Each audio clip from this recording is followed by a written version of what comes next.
Bears Country Podcast.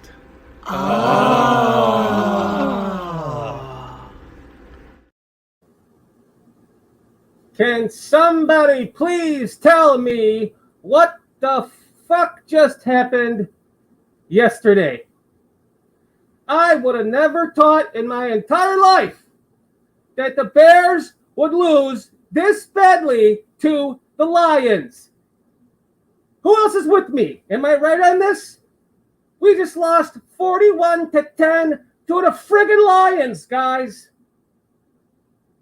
Are we at the bottom, or are we building something for the future? Did everyone give up on this game? Did they just give in? Or was there just too much young talent on the field? And by the way, why the hell was Justin Fields in on the final play of the offense? I would like to know, and I'm sure you guys would too. Let's kick this shit off.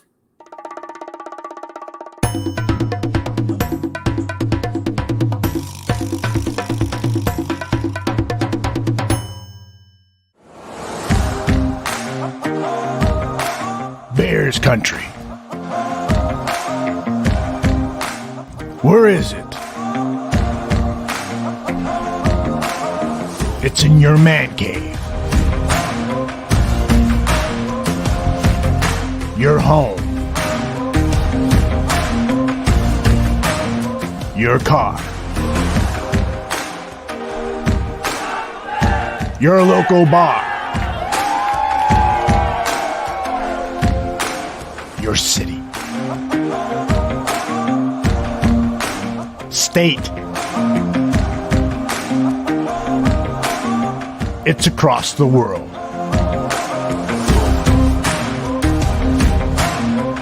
It's in your heart. And it's here. The Bears Country Podcast.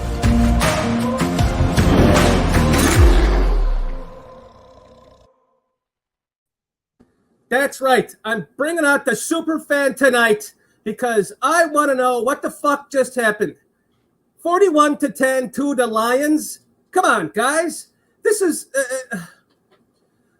there's so many reasons to think that it's a good thing that we lost the game. Great. We still have the possibility to get the number one pick in the draft. If not, we're going to remain at 2. But, geez, to get our ass kicked like that was fucking disgraceful. And it was hard to watch. And quite frankly, I had other shit to do. And so the only reason why I ended up actually finishing watching that game was because I came back and made the every play for Justin Fields on Bears Country Productions. You can go check that out on our channel. If it wasn't for that, as a normal fan watching that game, it would have been hard to go back to even for one, to finish the game, and for second, to go back and rewatch it again. That being said, I understand that they have to put in the younger players. They have to develop them. They lost a lot of players. They traded a lot of players. What are they going to do? Give up on developing Justin and take him out of the game? There is talk about Eberflus and Poles getting together this week to talk about whether or not Justin Fields should play this week. And I would love to know what you guys feel about that. And so would I'd love to know what you feel about that, Nomad, yourself in a moment. But let us know in the chat here. Let us know in the comments. Do you want to see Justin Fields play next week? There are so many plays, and I have examples of them that I will show all of you later, that he came within. There's one play I can't fucking believe he didn't get his knee blown out on. And it wasn't even the one that hurt his hip that caused him to not be able to run for the rest of the first half. So I get that they need to develop the kid. But if you're going to develop him, I think you've already gotten to the point where you know what you're getting from him. You need to get a solid offensive line around him, not one that's patchworked.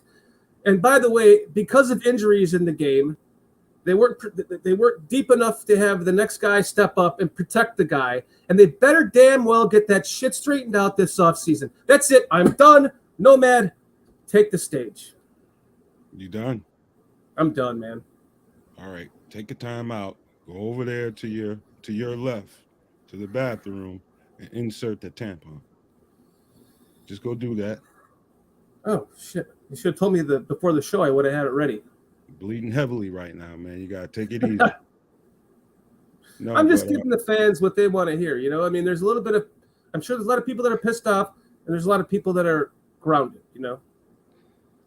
and people need to calm down, settle the fuck down, unplug your feelings from all of this. There's context to everything you saw yesterday or Sunday, whenever the fuck it happened. But there Yesterday. is there's one thing. This is true. As far as talent goes, Detroit is on the other side of the fucking planet, and we're on the other. They're on one side of the planet, and we're on the other.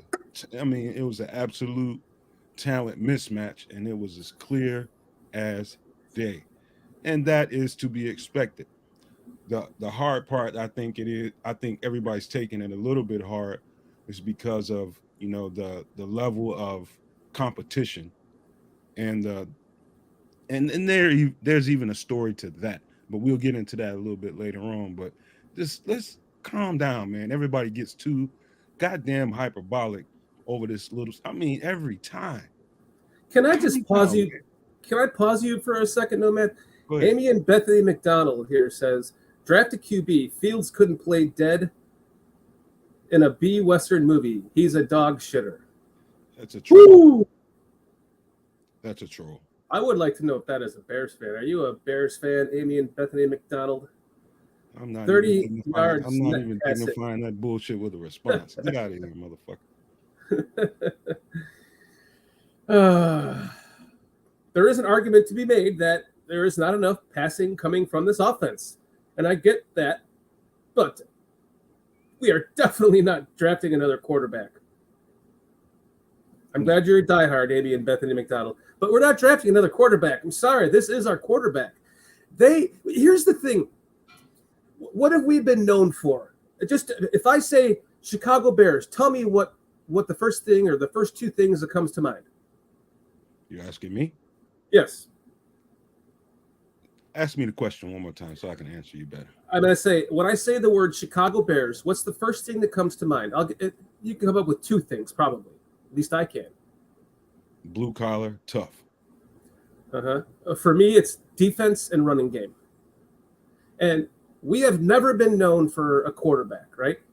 And I this is kind of getting into what Amy is saying. And I'm not for what Amy and Bethany McDonald is saying. I just think I'm trying to make an argument for that, which is actually not an argument for it. It's just kind of ironic that we finally have a fucking quarterback who is transcendent in this city, and he's changing the entire perspective of the way people think in this city and nationally.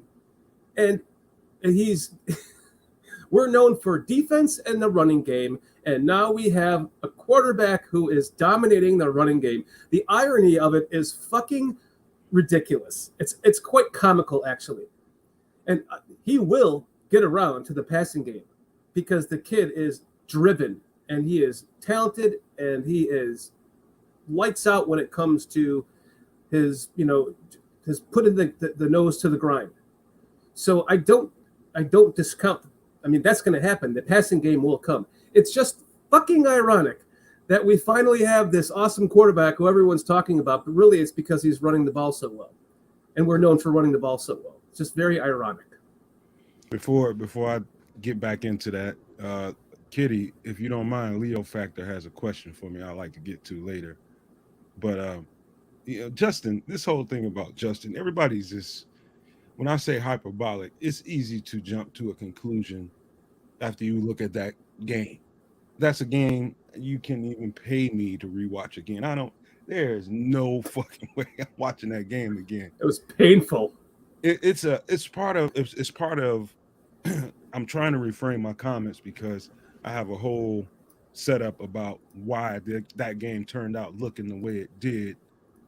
And why, I mean, it's a whole bunch of it's a bunch behind that, but I'll get into it later. But everybody needs to calm down. They're not scripting a winning formula to win a game intentionally.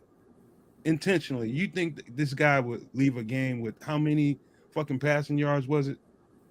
Well, I mean, I don't know how many it was, but it was probably a little bit over 100. It was 75. Justin Right. Fields? Yeah, It's whatever it 75 was. total. Whatever it was. Claypool gets 1 target.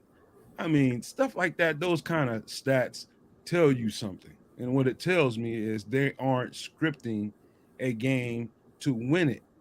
They are scripting a game to just make it look good. And that's it. They're in it for the draft position, and that's it. It wasn't apparent to me right away early in the season, but as the season has progressed, I could see it. I could It see really it. feels that way. Yeah, it's cleverly done, but now it's starting to be a little bit overt, and you can kind of see it out in the open. No, they'd be letting Justin throw this fucking ball all over the yard if they were really trying for a playoff spot or something like that. The script would look different, but it doesn't look different. It's because they don't give a fuck whether or not they win this game or not. It's a plan. I saw somebody in Twitter mention something like that, that they came out with the opening drive and scored a touchdown and then did shit for the rest of the game, kind of, almost like it was a plan, right? Let's just try to develop the talent on the team and go from there. And if we lose, that's great. If it looks as though they intend this is probably up until probably game 9 or 10. I think they were really competing for 4 quarters. They were trying. But after it became clear that they weren't going to make the playoffs, it started to look like, to me, as though they were scripting a first half or a first quarter or two, however long, quarter and a half, to be very competitive and really dumb it down after that. Really, really dumb it down.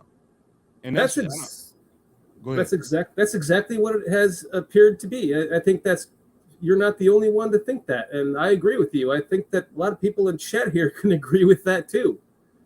They've been kind of just silently losing, right? Like they've been giving us the moments, and they were trying to win at that time. But like you said, when it got to a certain point, and they realized this is over, they were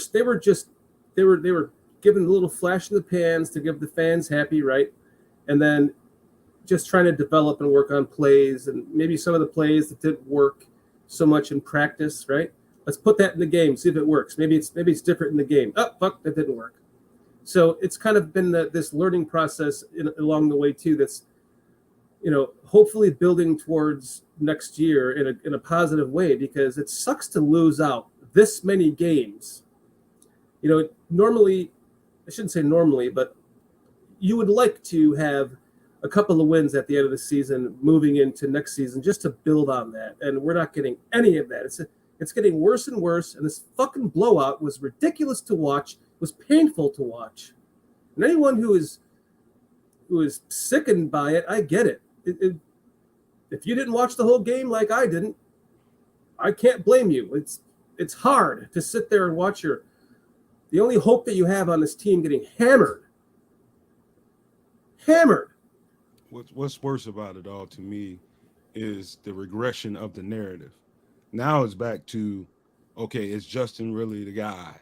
Or did we make the right move with Claypool? He hasn't shown me anything. Well, of course he hasn't shown you any fucking thing. He isn't getting the ball thrown to him. The fuck do you mean? The hell you talking about? Talking about we wasted a draft pick. No, you haven't seen anything. The fuck are you talking about?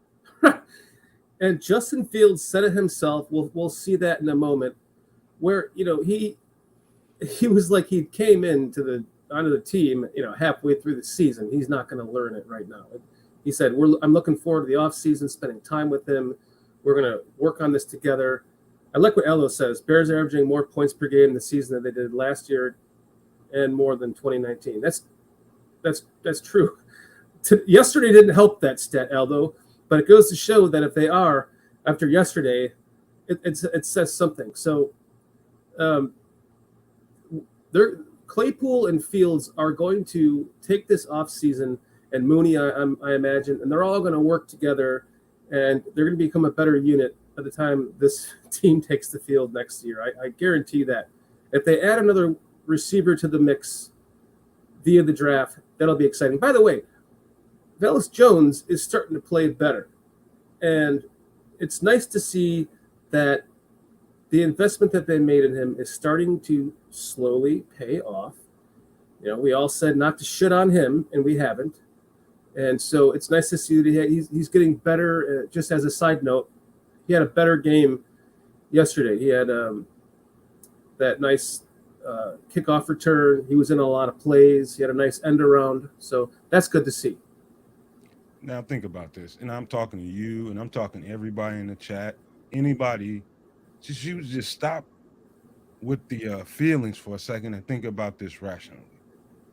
If the Bears were truly constructively designing a game plan to win games, forget what you think about Velus Jones.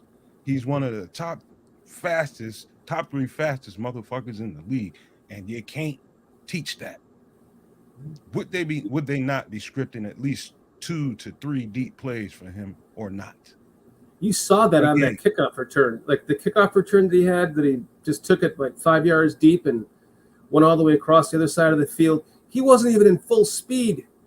He was hauling ass, and he was about to hit full speed, and then he had to slow down and wait for somebody else, and he had to like try to build back to full speed again, and eventually got tackled. But to see that guy actually burn it out is going to be exciting in the future when he does.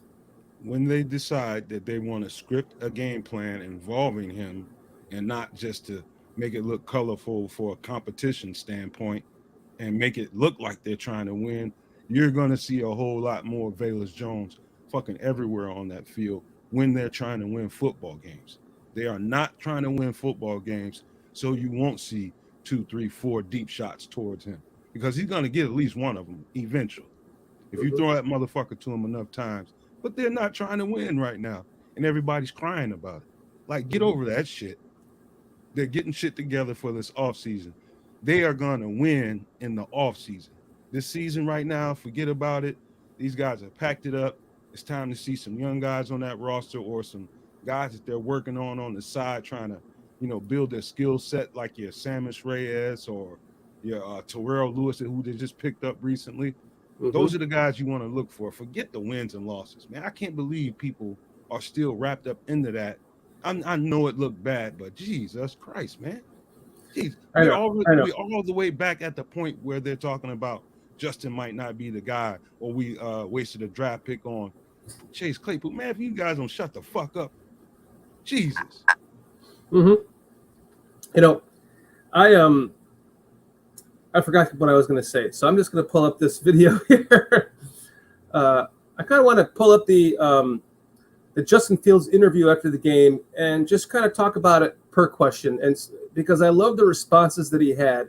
This is Amy and Bethany McDonald. This is the reason why you need to tank your idea of us drafting a quarterback again next year. You want to start all over again for real? Listen, this is a leader that we are going to be relying on in the future, a lot less more for his legs and a lot more for his arm. And just let's kind of talk about this after. So this is going to be playing Nomad, the interview, and we can talk about it, and I can pause it, and we can kind of go over, the points as they go along, right? So let's just kind of do that. Let me pull it in here.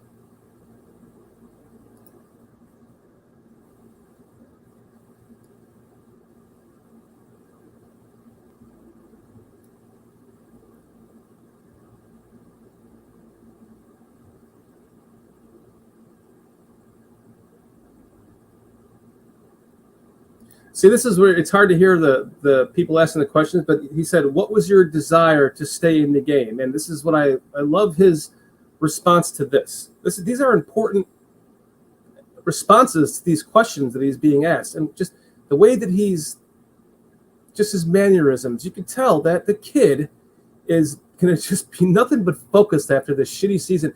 This is going to do nothing but make him better. No sound. Oh, I have no sound? Oh, there's no sound. Kitty's coming in here saying there's no sound. Can you not hear that? I didn't hear anything. Well, that frickin' sucks. Let's see. Where am I? You couldn't hear that, huh? No. Let's try it again. Still You can't hear that? No. Well, what the fuck happened there? Chat doesn't hear it either. That's weird. Anyway, his response is that he wants to keep playing. And no matter what the circumstances are, whoever's in the game, it's not muted or anything. That's weird. I can hear it. Anyway.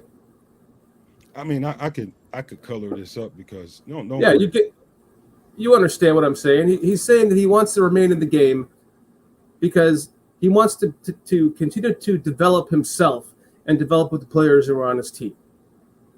The key to what he, I think, somewhere in the neighborhood of what are you getting out of playing at this point? You know, have you considered, you know, sitting down for the sake of preparing yourself for next year? Was kind of, I think, the premise of the question, right? Mm-hmm. And what he said was the most honorable thing that a quarterback could say in terms of being a teammate. You know, if you're a teammate of his, think about this. If you're in a locker room and those talks are being had in the locker room, hey man, they might start sitting some guys, they might just sit Justin. You know, how does Justin feel about that? How does that sit with him, knowing that his guys are fighting their ass off for him? Mm-hmm. Why won't I go out there and fight for them back? Right. That's why exactly. He's a competitor and he's a leader. And that's why that dude is gonna be that guy. And so you as a coach and as a GM have to say, okay, we gotta sit down and really think about this because we really don't want worst case scenario to happen just because he's that competitive and he wants to fight for his teammates. It's the most noble one. It's the most noble thing that you can hear out of your leader. He just said it up at the podium. I'm fighting for my dudes because I know they're gonna fight for me. That's the shit you want to hear. Exactly. And what is that going to happen, or what is that going to do for next year? I mean, this guy he's clearly the entire team on offense. And everyone just backing him and pulling behind him, moving forward with these kind of comments and just, you know, his maturism and his leadership. Moving into next year, he is the man. Everyone's going to be looking for him for the answers. It's going to be fucking fun to watch. I'm so upset that I don't have that doesn't have sound. Don't worry about it. I mean, the premise of his comments was to make sure that, hey, I know you guys everybody's got their own opinion about what they think should be happening right now at this point in the season, seeing that it's a lost cause.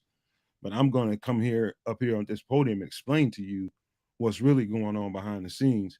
My dudes are fighting. They're putting it all on the line, and they ain't holding nothing back. I'm going to go fight for them. And that's when you're talking about the framework of a team and establishing a culture and leadership, the kind of stuff that is going to carry weight come next year and the year after that and the year after that, when your leader, when your Don Dada is the dude setting the standard, everybody fucking falls in line after that. Yes, it's a fucking chance that he can get hurt. Absolutely. Nobody wants to see that. Not. But the point and the principle behind what they're trying to do, I think, is one of the reasons why I'm 100% confident this is going to be a knockout ass team pretty soon here. You are correct. I agree with you. I mean, it looks like we need more help on the offensive line going into this offseason. I'm a little bit worried about Tevin Jenkins and that neck thing. Is it a stinger or is it something that could be a little bit more long term? That's something to worry about. Schofield, ironically, on the injury that Schofield had is where Borum got bull rushed onto his ass, and I was worried that Justin Fields was going to have his knee or ankle destroyed, and it ended up being Schofield on that play who ankle destroyed. So there's going to, I'm not saying to replace Braxton Jones, but I'm saying there is going to be a great need for an offensive line influx this year, whether it's in free agency or, and in the draft. I think there's a lot of people that think this offensive line is really good, and they've just had, some errors here and there. And there's a lot of people that think this offensive line is atrocious. And then there's numbers that back up both. So that's going to be interesting to see what they do. Like once we get into the offseason, what are we going to be the priorities? Offensive line, defensive line, wide receiver. I know it's kind of an off subject, but something to think about as we start moving towards the end of the season and into the offseason and the draft and free agency. Yeah, before I got a couple of thoughts about the offensive line, but Don Berg, yeah, man, y'all totally dominated. I told you, y'all were way more talented than us. It's hard for me to sit here and look at this game and not give the Detroit Lions their just due. They're a much more talented team than we are, much more. I mean, the level of talent. It's like they have A and B talent, and we're dealing with a lot of C and D. That's apparent. It just was pretty clear. We're a tough team. We're a team that really tries to compete. But at this part of the season, that's going to be part of my conversation in just a few minutes. But yeah, it was just a talent thing, man. It was a talent deficiency like a motherfucker out there. But all over the board, you could see it as the game was going on. You're like, man, they are just thank you, Aldo. They are just trying to see what they have on this team. Let's put the guys out there and see what they can do. I am concerned about our offensive line and Tevin Jenkins in particular. And I don't think it may not be as bad as it appears it is. Like he's had consecutive neck injuries and things like that. Because I know, like when you're hurt in a certain area of your body, you tend to overcompensate and spend almost too much time trying to get that together, and you miss out on other parts of your body developing it strength-wise. Let's just say, like you hurt one of your legs, and you're in the rehab process, and you're trying to get that leg strong again, and sometimes you kind of overlook your other leg, and next thing you know, you got one leg's bigger than the other and shit, looking all weird. But that kind of shit happens. But there's it's funny, unless you've been in at least a college locker room, you wouldn't know what this piece of machinery looks like. There's a machine where you can strengthen your neck. It's basically like if you went to a set that you can kind of curl, but not a free curl bar, but it's a machine. You just put your weight on what you want it on, you grab the little bar and you just lift the stack and all that kind of shit.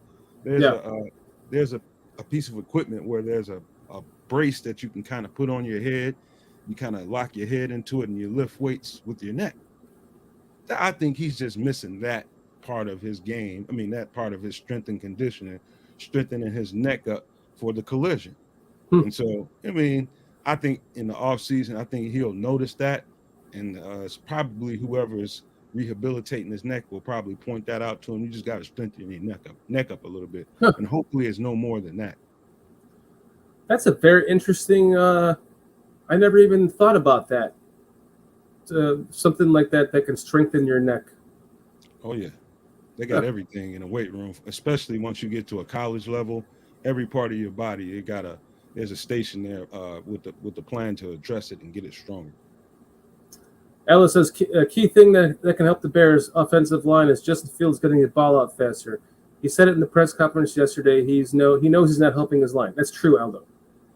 That is one thing that he needs to continue to work on is getting the fucking ball out quicker, man. Although he's gonna have to retrain his mind. Justin is deep ball greedy. And what I mean by that is he's more interested in the big play that can develop down the field than he is the easy play right in front of him. That's deep ball greedy. And any aggressive personality type or dominating personality type is going to look for the big splash play. He's going to have to train himself in the off season to take what's being provided in front of him. He's just deep ball greedy, and he's got to change that way of thinking for the most part. Yeah, I think that's a good way to look at it because he is always looking for that deep ball. You see him even through his progressions. He's looking deep. and then he rarely takes the check down because by then he's already looking for a way to run, right? And they need to work that out of him because he cannot go into next season, being the leading rusher, or you can't finish next season, I should say, as the leading rusher of this team. This is ridiculous. This has this many rushing yards. I tell you, I know it's pretty much only one game, but there's a pretty consistent through line with Braxton Jones. Braxton Jones is very, very consistent. But what is also very consistent is his lack of ability to anchor down in a bull rush. That's one of those things where I've never seen a player turn that kind of strength around and develop that kind of power in one off season. I've never seen it at any position. Not to say that it can't be done. They have very good specialists out here, very good strength and conditioning coaches out here, that it may very well be true that he can turn it around in one off season.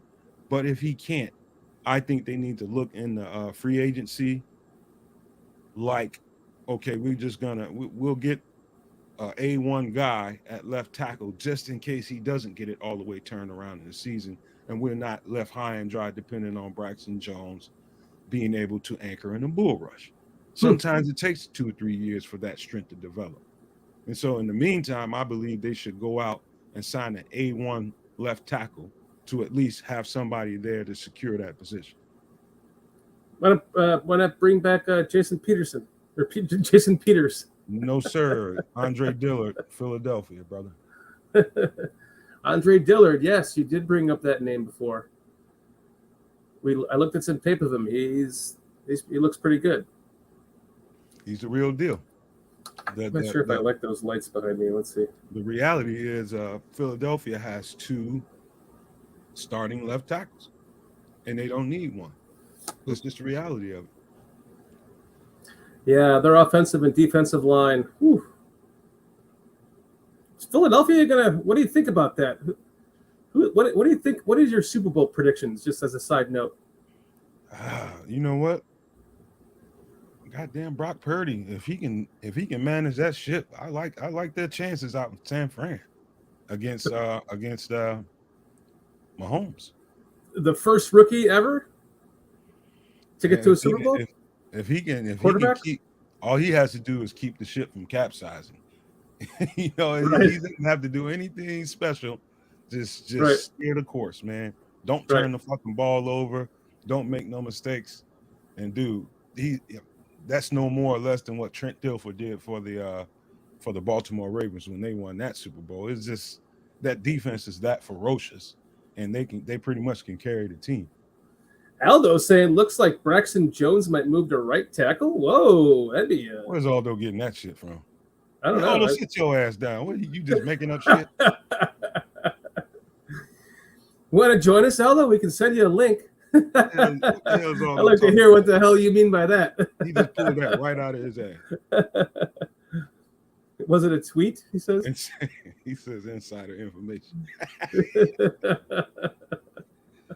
Who the fuck is inside? Dan Weirder? Dan Weirder. Yeah, that's his inside guy now, right? You got Dan Weirder on speed dial now, Aldo? No, but seriously, man. This is the context that I kind of was saving. But I'm gonna go ahead, since it's 30 minutes into the show, I'm gonna go ahead and lay this out to guys. And this is just because I know a bunch of people, got friends that have played. Some guys are coaching. I know scouts. I don't know any agents, but I know people who have regular conversations with them. And I'm going to tell you guys what happens this time of year. It's not that they don't, because what happened was some guys laid it down out there against Detroit. They just laid down. And at this part of the season, as much I know they don't disrespect Eberflus. I know everybody on that team respects Eberflus. I've been proven that to be true too many times this year. Anybody that steps to that podium, I can tell respects that guy. And they're not laying down to making him look bad. they're saving their bodies, which is the name of this show. They're saving their bodies because, in the end of the day, guys, this is a goddamn business. And you know what when you're a businessman and you play the game of football, you know what your number one asset is when you play the game of football? Your fucking body. Yep. And you have to protect it because you know what's going on right now? It's a bunch of guys that know for a fact they won't be in this locker room next year. Mm-hmm. They're going to be in somebody else's locker room. Right. And what they need to be is somebody that's willing to, if once the agent gets the call and they get called into a place and people ask them, and the GM asks them, hey, what's this on tape? Hey, you can explain that, hey, you know what? I was dogging it a little bit because I knew I wasn't going to be there and I need to take care of my body. Or you can take care of your body and be fucking healthy going into a free agency and you don't have to answer that question. You'll get a goddamn job in the spring. Mm-hmm. And that's what about the NFL, man. When you get to this point of the season when you're totally out of it and you're getting your ass blown out, you're protecting your body, man. Period. Yeah. We have to take a moment here because, Kitty, I gave you the option here to let me know when I'm fucking up. So just give me the Kitty explodes. Kitty, I think it's about time, though, because I did tell her 30 minutes in. Let's go ahead and run just for everyone that doesn't know, Chris Watts from the Yorkshire, England. I started a GoFundMe for him to bring him here for a Bears game. So, Kitty, let's roll that shit.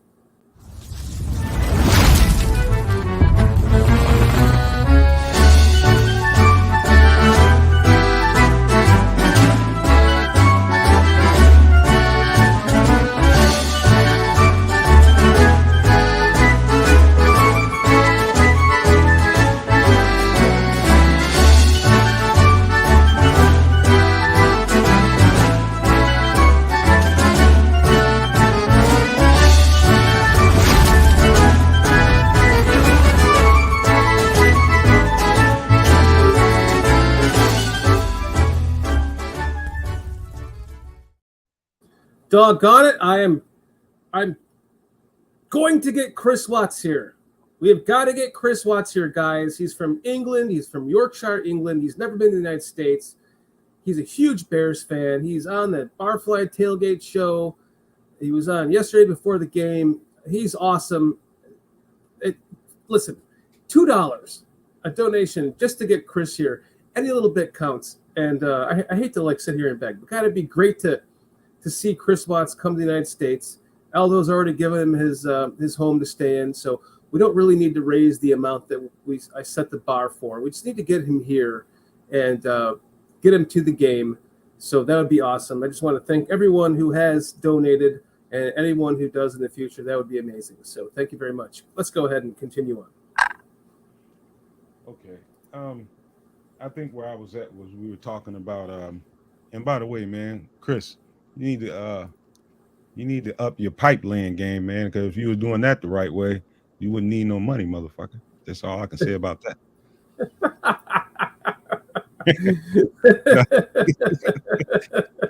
No, but hey man, he's in England. Who knows how to make money over there, you know? I mean, hey man, this wasn't even his. This has nothing to do with Chris. I did this all out of the kindness of my own heart to try to get him here without him even knowing. So he's very humbled by it. Hey, pipe laying is pretty universal. If it's good, it's good. He's got the hair, man. Just call him, pick yourself out. Got to fix the rest of that. No, but this stuff, man, you guys, you know what's going on a lot for a lot of these players. They've tuned out mentally. They're worrying about, okay, do I have enough time on my lease to go through the free agency process and not have to move my shit to storage? Right. You know, whatever the agent is telling him, he's lining up places that could be good landing spots for at least a practice squad. I mean, there's all kinds of shit that's going on. Your exit interviews and, you know, making a good impression on your coaches on the way out the door. There's a lot of things going on behind the scenes. What's all those things? Chris brings plenty of those Yorkshire chicks with Cockney accents. Aldo, I sent you a link to your email, so if you want to join us, please do. Yeah. Oh my god. Yeah, but it's more Michael, to the picture than it's more to this picture than we just got our ass kicked and we're a sorry ass team. It's a lot more to it. Right. I mean, there is, people are playing for their futures, and like you said, nobody wants to go packing all their shit up and go move into a different city. They want to remain in the city that they're in, no matter what player you are. It's a lot of work moving, man. I've done it a few times in my life. I don't want to do it again, but I'm going to have to. I know. So, yeah, fuck that. So anyone that's, what we're looking at here in this last game is just people playing for their right to remain on the team next year. It's pretty much that's it. I mean, there's a whole bunch of guys in there.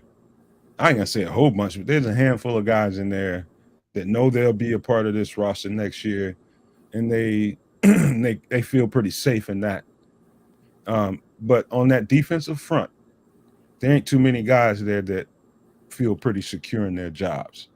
There's a few, maybe a few offensive linemen that feel they have some staying power. There's Justin, there's Claypool, and there's Mooney and Valus and the rookies. But after that, you got a whole bunch of guys that can stay or be gone at any given fucking time. Yep. That's just the reality of it. Dude, it's brutal, man. Could you imagine being one of those fringe guys? You're making what, $500,000 a year if you can stick on a team, and you manage to like stick on the practice squad for even I think less than that, and then you get cut. So you get like a 2-year window to make a couple $100,000 a year, and then you're done, and then you could at least like use that for the like a future endeavor or something, as long as you got a good college education, Man, I had a teammate from college who was a journeyman long snapper until he landed with the Philadelphia Eagles at some point, and he pretty much finished out 7 to 9 years of his career. But the first few of them, he was just wherever, man. He said, I couldn't get comfortable anywhere, man, any fucking where. He said, you pack light and you're just ready for that call at any given time, or you go up to a door with your key and it doesn't work, or your code doesn't work, and you just ready for that at all times, and you're constantly fighting for shit every fucking day. And that's a lot of these guys in that locker room. That's their mentality. At the end of the day, if you can't make it to free agency healthy, how can you support yourself? Right. That's the key. You people are mad because guys laid down in that game against Detroit, and they laid down, but I understand why. And I'm trying to explain this to people here in this show so they understand why they saw what they saw and have respect for this is their business, man. Their bodies are their business, and they need to take care of it.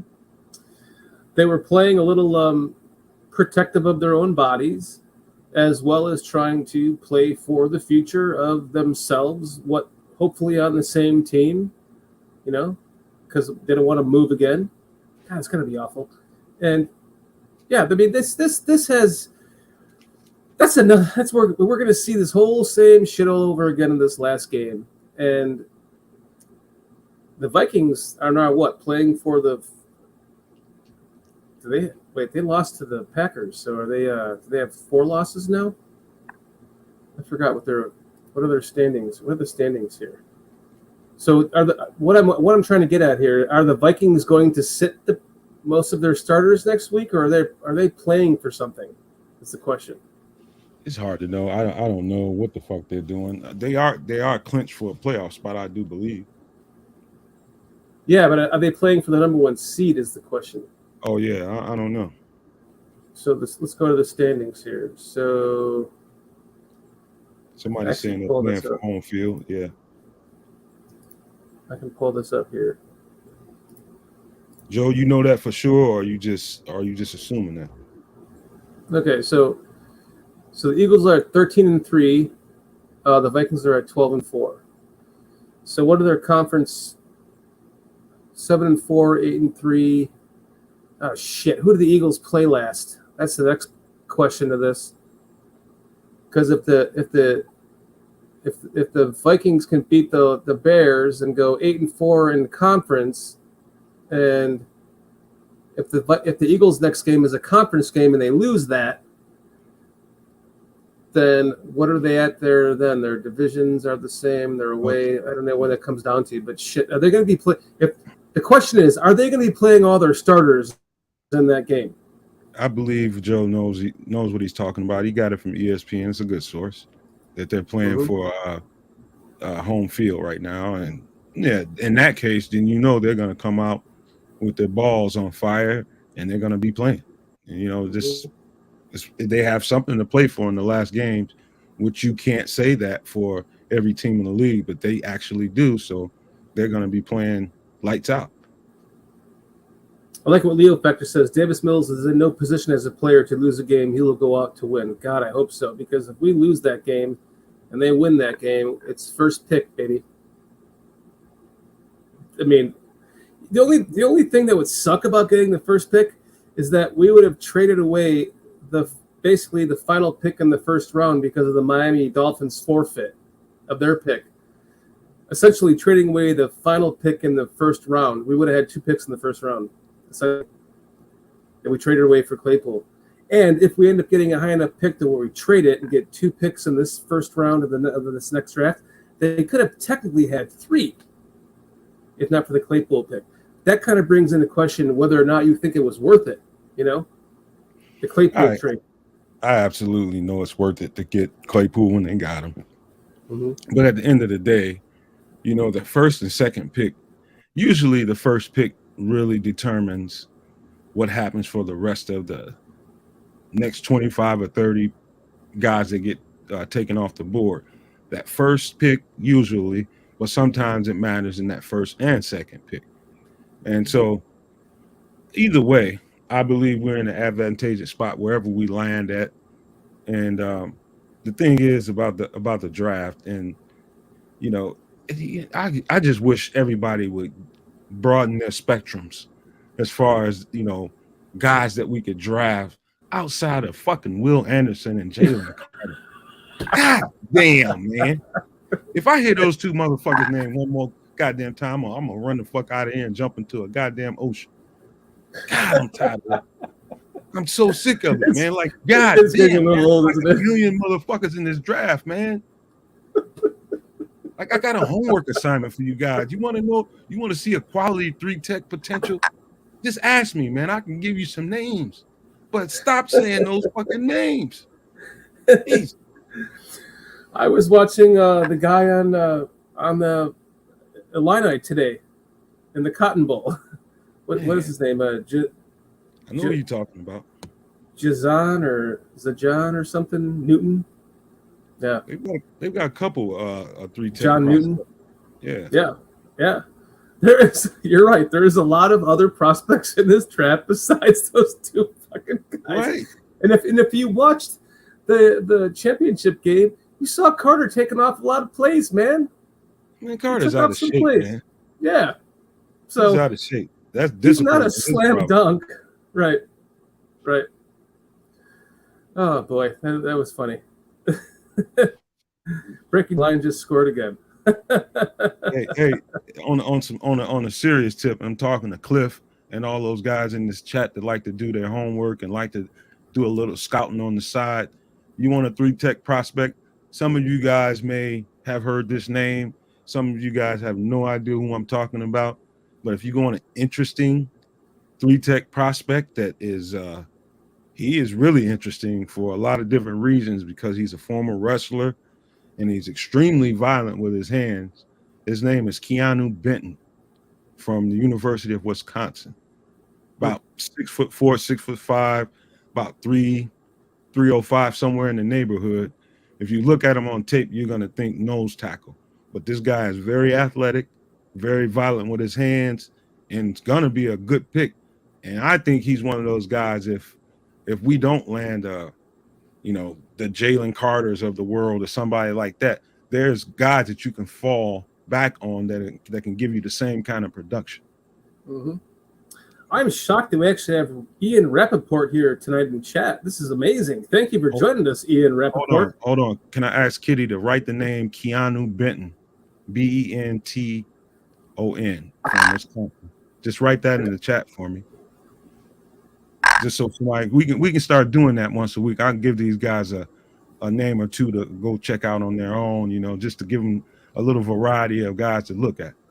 Keanu Benton? Yeah. Okay, I wrote it down. D tackle, Wisconsin. I'm surprised you don't know who he is, Cliff. You're up on that shit. He's not going to be on everybody's radar, but if you go snooping around and looking around at enough prospects, you'll start seeing some guys. Mm-hmm. For damn sure. That's why I just don't get into that until the season's over. I don't pay any attention to college football during the NFL season because I'm just too much of a Bears fan. I just can't pay attention to anything else. I don't have the fucking attention span. Yeah. So I put it all into the Bears, and when the season is over, then I start really diving in and looking into all these amazing YouTube content creators that put out all this amazing shit on YouTube. I shouldn't say shit. Amazing content of players, and kudos to everyone out there. You know who you are. DeBombs Productions, that's my favorite one. By the way, I didn't get a copyright strike for that. If I did, I think he's okay with it. So that one night that I played his video, things like that. You go to those and I just absorb all that once the season's over, and I get balls deep in it. Then right now I'm too focused on A, the season, and B, a podcast, and C, trying to make my wife not cut off my dick for having this podcast. In my sleep, So when I'll get there, I promise you guys. There are so many. We got so many fans and so many people. It's probably people in this chat right now that they get. I guess sometimes if you constantly get bombarded with certain names and these people, and then we don't land those guys and we don't pick those guys for some reason. People are absolutely crushed. Like, why didn't we do Guy? They didn't pick that guy. And it goes on and on and on, man. And it's so. I want to prove I was the one that was right. Somebody asked me, what do I think? What do I think about Tyler Davis, Toa Hong? Tyler Davis. Refresh my mind. What position does he play and where does he go to school? Tyler Davis. Name sounds familiar, but I'm not. I'm going to guess a quarterback for TCU. I don't know who the fuck he is. This is going to be the longest offseason hypotheticals, Joe Treviso says. It sure is, buddy. I mean, I know scouting ain't really your thing. That we're going to have fun doing it. Scouting ain't really your thing, but that's kind of something that I enjoy doing because there's just so many good football players. He's an American football tight end for the Green Bay Packers. Oh man! What did Elder say? What did Elder say? If Kitty cuts your dick, can we put it up for auction?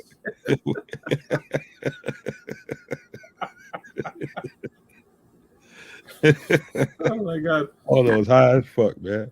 Oh man, it's gonna be it'll be too heavy to ship. How's that for a comeback, Aldo? Why don't you join us, man? Go get some scotch in you and join us. What are you doing? Slick sophistication, man. I know all about Jervon Dexter. I'm gonna try to get these guys up on him soon. Mm-hmm. We're gonna do some stuff in the off season, man, to get some of these guys up front and in people's, sphere, so people can see other guys that are really talented and they need some consideration too. Right. Yeah, because there's going to be a deep dive into all the players, and we're going to be, stacking up on the boards that we're going to want to, we're going to be talking about looking for the next guy, maybe even undrafted free agents, things like that. So it's going to be a lot of fun. This off season is going to be so much fun. It's going to be so much fun. We, aside from one person in chat who doesn't think we have the quarterback, we have the quarterback, and now it's just about building that, the foundation for that. including the foundation that we built with this new coaching regime. You know something other than being pissed off about the game and Jaquan Brisker's tackling. Jaquan Brisker really pissed me off in that game. He was not pursuing with the right angles, and he was not tackling the way I know he can. But that aside, you know what's more interesting, guys, than anything else going on at the end of this season, going into the off season? What's more interesting to me, and it should be to you, and I'm going to tell you why, is the situation brewing in Indianapolis. Why? Is because we have so many guys there that Eberflus has so many connections to, namely DeForest Buckner, but a lot of other guys surrounding that defensive football that are potential guys that could be Chicago Bears soon.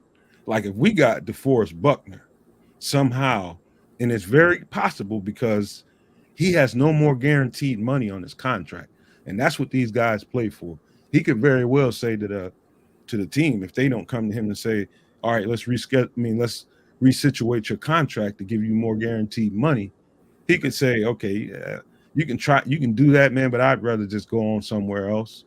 It's very possible that we can land DeForest Buckner some way, somehow. If we do that, you're talking about the platform for changing this defensive. The scope of this defense starts right there. He's the guy. And if we do that, if we get him before we go into the draft, we're in the draft now at a position of strength. We don't really have to be desperate as far as where we go. We have to have this 3-tech. We don't need that 3-tech right now. It'd be nice if we got one, but we don't need it. How do you land DeForest Buckner? Either in a trade or he asks for his release. This team is getting ready to be, I think, going to be in a rebuild. I think they're going to bring a new regime in. I'm not sure that I'm pretty sure Saturday is not going to be there, but I'm not 100% certain that Ballard's going to be kept on. And if he does, I think he's going to be kept on with the he's going to have to understand that we're going to have to rebuild this team. We're going to have to probably get rid of some heavy contracts and give this coach a chance to bring in some of the guys that he wants. That's the heavy contract. That's DeForest Buckner. Ballard has said on, according to Greg Gabriel, I think, on Gabriel and Eldo, that he's been re-signed to a contract like recently. So Ballard is signed through like 2028 or something like that, or 2026 or something. And guys, a coach or a general manager does not have quite the same stipulations on him as a football player does. They could just look at what's his name, the coach that just got fired out of there, Frank Reich. He's collecting $36 million in the next couple of years. They just decided that it's better for us to cut bait with him and pay him what we owe him than to keep going in the direction that he's taking us. They could feel the same way about Ballard and decide they want to just pay him out. We're going to go with another guy. Let's just say they wanted to bring in Harbaugh or something like that, and Harbaugh is not on the same page with Ballard. If they're determined to bring Harbaugh in and he doesn't want Ballard as his general manager, they will do the same goddamn thing. Cut bait with him, pay him his money on the side. So nobody has a safe job in regards to that. Nobody. Cliff says, how about Leighton Vander Esch? He'd be a nice addition to the linebacker group. I think he's got too many injury issues for me. Yeah, I think I want to stick with the rookie that we have there. I have in my head is Schofield, but Sanborn. Sanborn, I think, is a lock for the middle linebacker position in the future, I would say. Everybody jumps to that conclusion, man. That's not a foregone conclusion.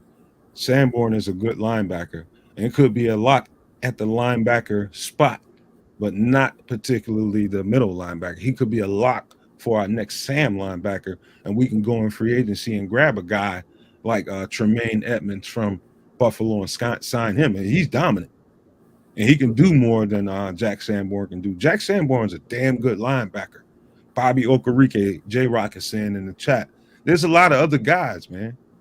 There's a lot of other guys. Sanborn is a lot to be on this team and to play linebacker.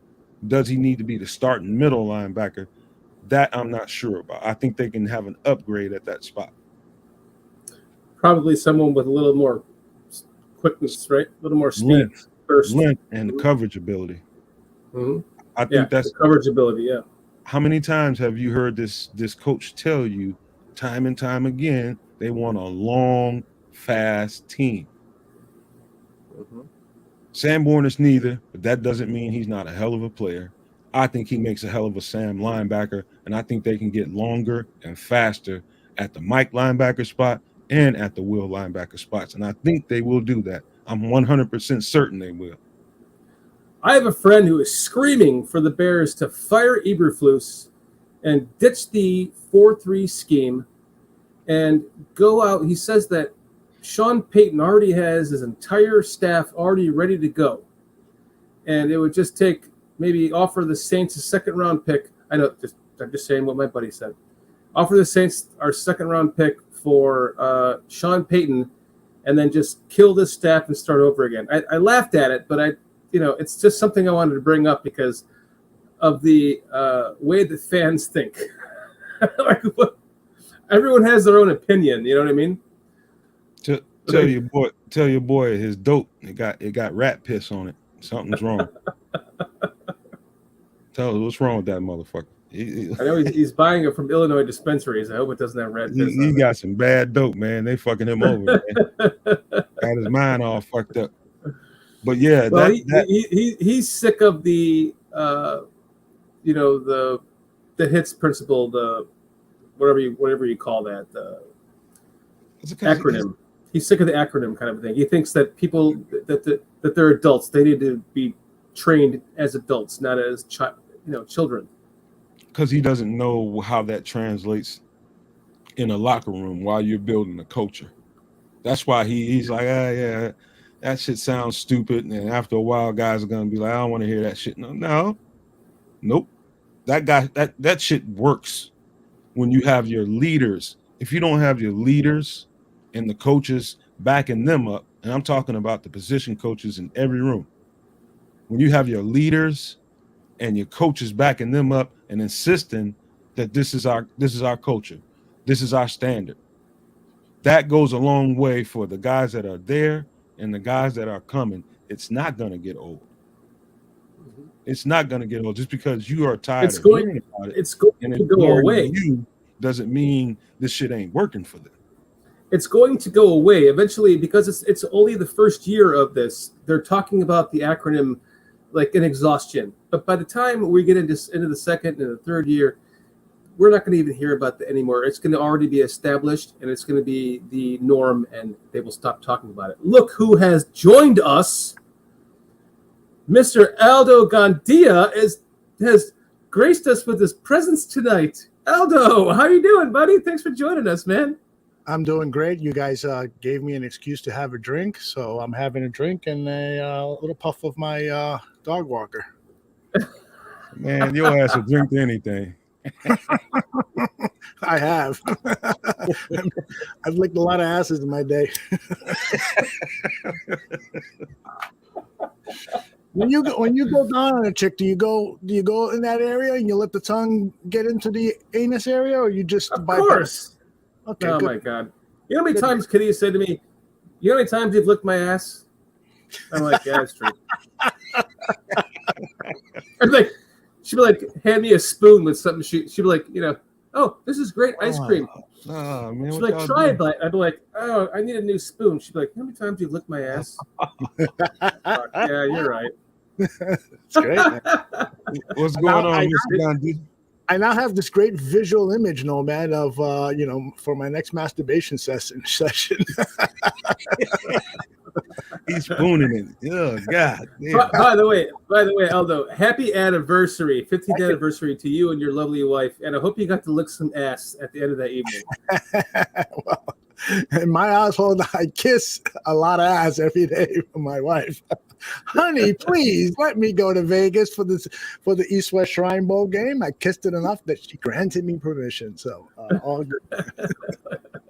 Man, I wish I could That's play a good. part of that content coming out of that Shrine Bowl, man. I wanna know everything I can find out about some of these guys. So, in other words, before you guys, if you could just shoot me some names that you're Sure. seeing on the field in real time, like, hey, Nomad, check this dude out. Go check it. I'm more than happy to go look at him because it could be some guys that are getting past my radar. Yeah, well, I will put that out to you and to everyone else here at the Bears Country Podcast Network and on the Barroom Network. If you want me and Danny Shimon to talk to a specific player who is going to be at the East-West Shrine game, we will have interview possibilities with many of the players, and so hopefully we can find your player, and then we'll ask a couple of questions on your behalf. And this is going to happen that last week in January. Danny and I will be down there. He's got his own room. He and I are not bunking in the same room. I just don't play that game. My wife. Bullshit. Come on. I know you're just putting that out there. You guys are splitting the bill. Come on. Seriously, do you You're have gonna do you have a spoon. list of do you have a list of the guys that are going to be there yet? In fact, that's what I was going to say. I'll send you the link from their website that has the complete rosters of all the players. And so Danny, I know, has already started scouting a lot of those guys, and the rest of the team here will do. So, yeah, I'll send you that link. And, in fact, I don't know if you can put links in the chat room, right? I don't think you can. I've never seen a link. But I'll put that up on Twitter at Barroom Network for everyone, and I'll also send it to you guys personally. Awesome. Thank you so much. There's no reason for the off season not to be booming. There's a lot to be covered, a lot of players. It's just a lot of information to pass on to these bear thirsty fans that they could really benefit from, and I'm be more than glad to bring it to them. Awesome. Well, and I'll tell you, I've been doing this a number of years, and some of the off seasons have, for all of us who do this for a business, or for fun, it has been some of the most rewarding times because there are no games to talk about anymore. There's no disappointing, depressing losses. And so now, boom, you drive up the creativity. Hey, let's do this. Hey, let's do that. Let's grab an interview with this player. Let's grab an interview. All sorts of really cool things can happen. And so the Bears related content that we'll be driving out, I think, with you guys now teaming up with us and so many other guys who are so good at what they do, we're going to pull out some really great fucking content the next 6 months, man. Watch. It's going to be outstanding. I'm excited. I have been secretly planning in my head, and Kitty doesn't know about this, but she's about to know.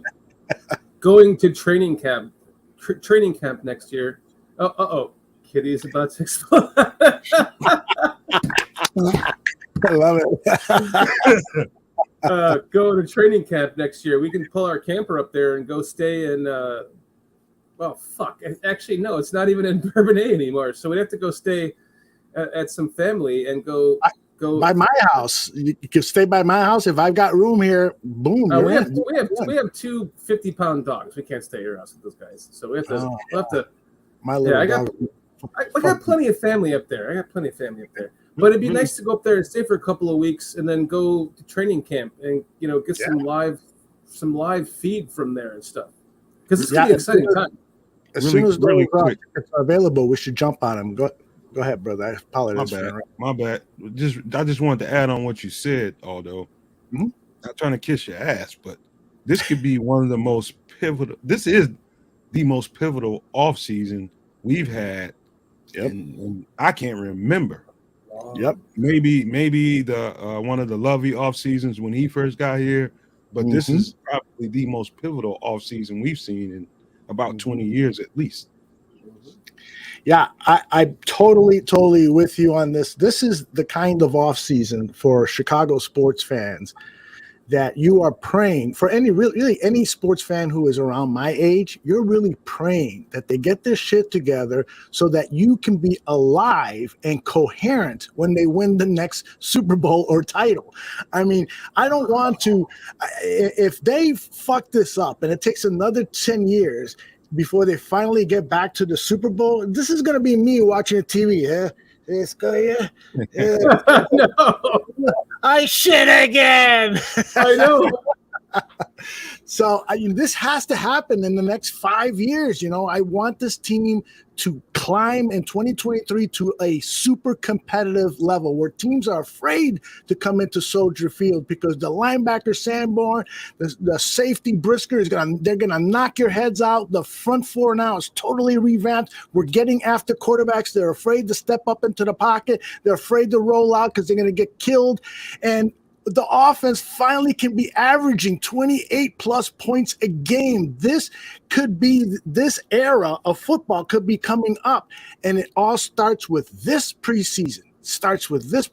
That is huge, man. And it's not this parity across the league is pretty widespread. It's pretty even across the league, and it's not as hard to attain the talent. It would take you 2 to 3 years in years past to be able to accrue the amount of talent that you need to be really competitive. Not so much anymore. Most teams have more talent than they can deal with. You can only keep 53 men on a roster. I think 68 altogether, including the practice squad. There's so much talent out there, and got teams that are turning over, like probably your Arizonas, your Indianapolises, with all that talent there. You can pretty much turn your roster around pretty goddamn quickly. And I just don't buy that. We need another 2-3 more years. Nah. If you make the right moves now, you can get a pretty good fucking team quickly. With all the draft picks that they could acquire with the first or second pick, you're damn right. Yep. But you got to get lucky too, because that in free agency, when you're acquiring players in draft and free agency, it's a lot of it is scouting, 95%, but that 5%, what happens if that Duke just comes to Chicago and doesn't like it here? What happens if we acquired him at a time when his career is going from great to average or worse? Like Khalil Mack, we had him for one game here in Chicago where he was, holy shit, this is the greatest. He was Khalil Mack. Right. Yeah. And then after that, it started just going down and down. Guys, I'm so sorry to interrupt you, but there's breaking news. There's a player on the Bills that has been performed CPR for like 13 minutes. Oh, what? No. Yeah. Ambulance are on the field. Chat's blowing up. So just kind of be mindful that someone could be possibly gone.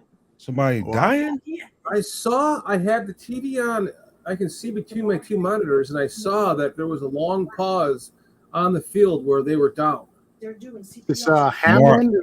Damar Hamlin. Yes. Oh, wow. Oh, my goodness. They're doing CPR. My girlfriend's telling me right now, oh, man. Oh. He just collapsed. They say he just collapsed. Yeah. So it wasn't like a injury from a hit? Nah, they say he just collapsed. She said he just collapsed. Wow. Oh, my goodness. Every time you step foot on that motherfucker, you got your life on the line. When I was in high school, physical help your life. When I was in high school, a guy on our basketball team dropped dead during practice. As a 16-year-old, 17-year-old, he had an enlarged heart, and it was awful. It was awful. You ever been playing a game of? You ever been playing a game of hoops and stop for a second to get a drink of water and notice how hard your heart's pounding? Mm-hmm. Yeah, I mean that's why I don't play it. Motherfucker out. Wow. Yeah, no, that's terrible. Looks like I got the TV on. It looks like Burrow is back out in the field, so it looks like they might resume play. But they are looking at images of particularly the Bills players on the sidelines. They look shaken up, man. This oh my goodness. If somebody on their team passed away, if they're doing CPR on somebody, they got to stop the fucking game, man. That game ain't fucking important no more. CPR. Well, they may, you know what? They may be talking about that now. The officials are around Sean McDermott. There seems to be a long discussion going on. Burrow's out on the field just warming up, I believe. They haven't shown a wide shot yet. And there's showing. I'm looking at Allen on the sideline. Doesn't look like he can even play again. Cliff and Robert are in there telling me that he got hit first and stood up and collapsed. Oh, wow. Fell over backwards. Yeah. And you see, you guys were talking earlier about Tevin Jenkins. It is concerning now that he has had to leave the last 2 games that he's played because of neck injuries. And he was interviewed at the beginning of the week, and he said, I have no concerns. I don't think about that at all. But, hopefully his medical staff is thinking for him on his behalf to give him some honest responses. Could he seriously get into a situation like this where he could get paralyzed? It's a serious thing. Right. So where he'd want to retire. This shit's no joke. The higher the level goes, I only played in college, but the higher the level goes, the more strenuous this game is. And it's literally, you're not playing to worry about a broken leg or a broken arm. You're worrying about your fucking life, man. Yeah. It looks like they're having serious discussions here with Sean McDermott. It's interesting that the game is in Cincinnati, but the head coach of the Bengals is not a part of this discussion. So are they talking about a penalty? And there's Stephon Diggs firing up his teammates. Firing up his team, Yeah. I'm glad you guys are watching it because I'm waiting on you guys. Fucking win this game for him. That's what he's saying. Yeah. So it looks like maybe they're going to play, and what they're talking about here is a potential penalty or something. Well, prayers. Quick story, guys. Yes, please. Quick story, guys. McDermott is. It looks like the players are leaving the field. The game may have been canceled. That's the right thing to do, man. I'm not looking at this. I'm just hearing it. What you guys are reporting, and I'm telling you guys right now, they won't respect the NFL or these franchises for continuing to play in these circumstances like this. Fuck that game, man. It's not important. We need to find out if my man is going to live or not. Yep. You're I'm damn doing right that about going that, man. Yeah. It's a real sad situation.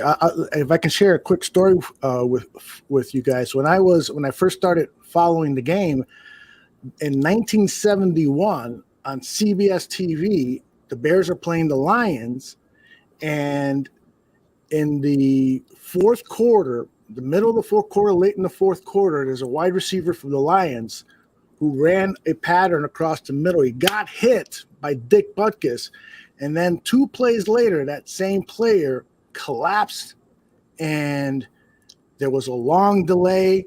There was quiet in the stadium. Everyone knew that this was not a normal type of injury. I was watching as a 10, 11-year-old kid, just freaked out. And then the game was over at 3:30. It wasn't until the 6 o'clock news where they led with the story. Chuck Hughes, wide receiver for the Detroit Lions, died at Tiger Stadium today. And I'm getting chills. Hopefully nothing like that is happening here. But when I saw that as a kid, it really impacted me and gave me great appreciation for what these guys are going through, what they could potentially be risking their lives with this game. It's intense.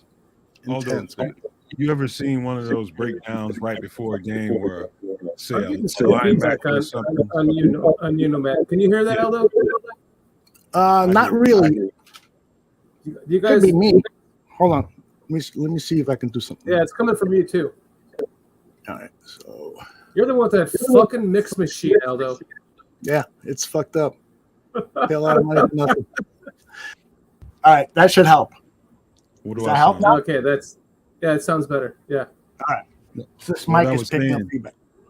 When you see those guys like a middle linebacker, let's say a Ray Lewis or someone like that, you see him breaking the team down right before the game, and he's giving that speech, and he's telling them guys, I need you guys to give me everything you got.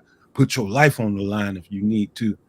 Until you play this game at a high enough level, you don't understand what he's saying to you. And he's telling you, and we know as a team collectively, we making a decision that we're putting our lives on the line out here for us to be able to win this game. And that's no fucking joking matter. It's real. It looks like they've temporarily suspended the game. I wonder, was he moving? At 5:58 of the first quarter. Was he moving at all? Does anybody know that? I don't know. I would love to. Trying to find Lynn some Hayden highlights. He was. Let's see. Aldo, since sir. you're joining us, I'm going to go take a leak. You guys can handle this for a minute. This is Absolutely.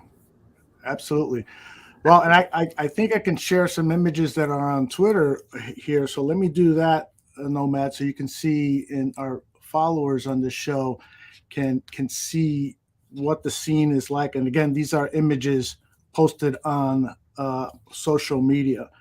Let me call this up right here and there. Girlfriend is in All right. there with tears in her eyes, man. Something is bad.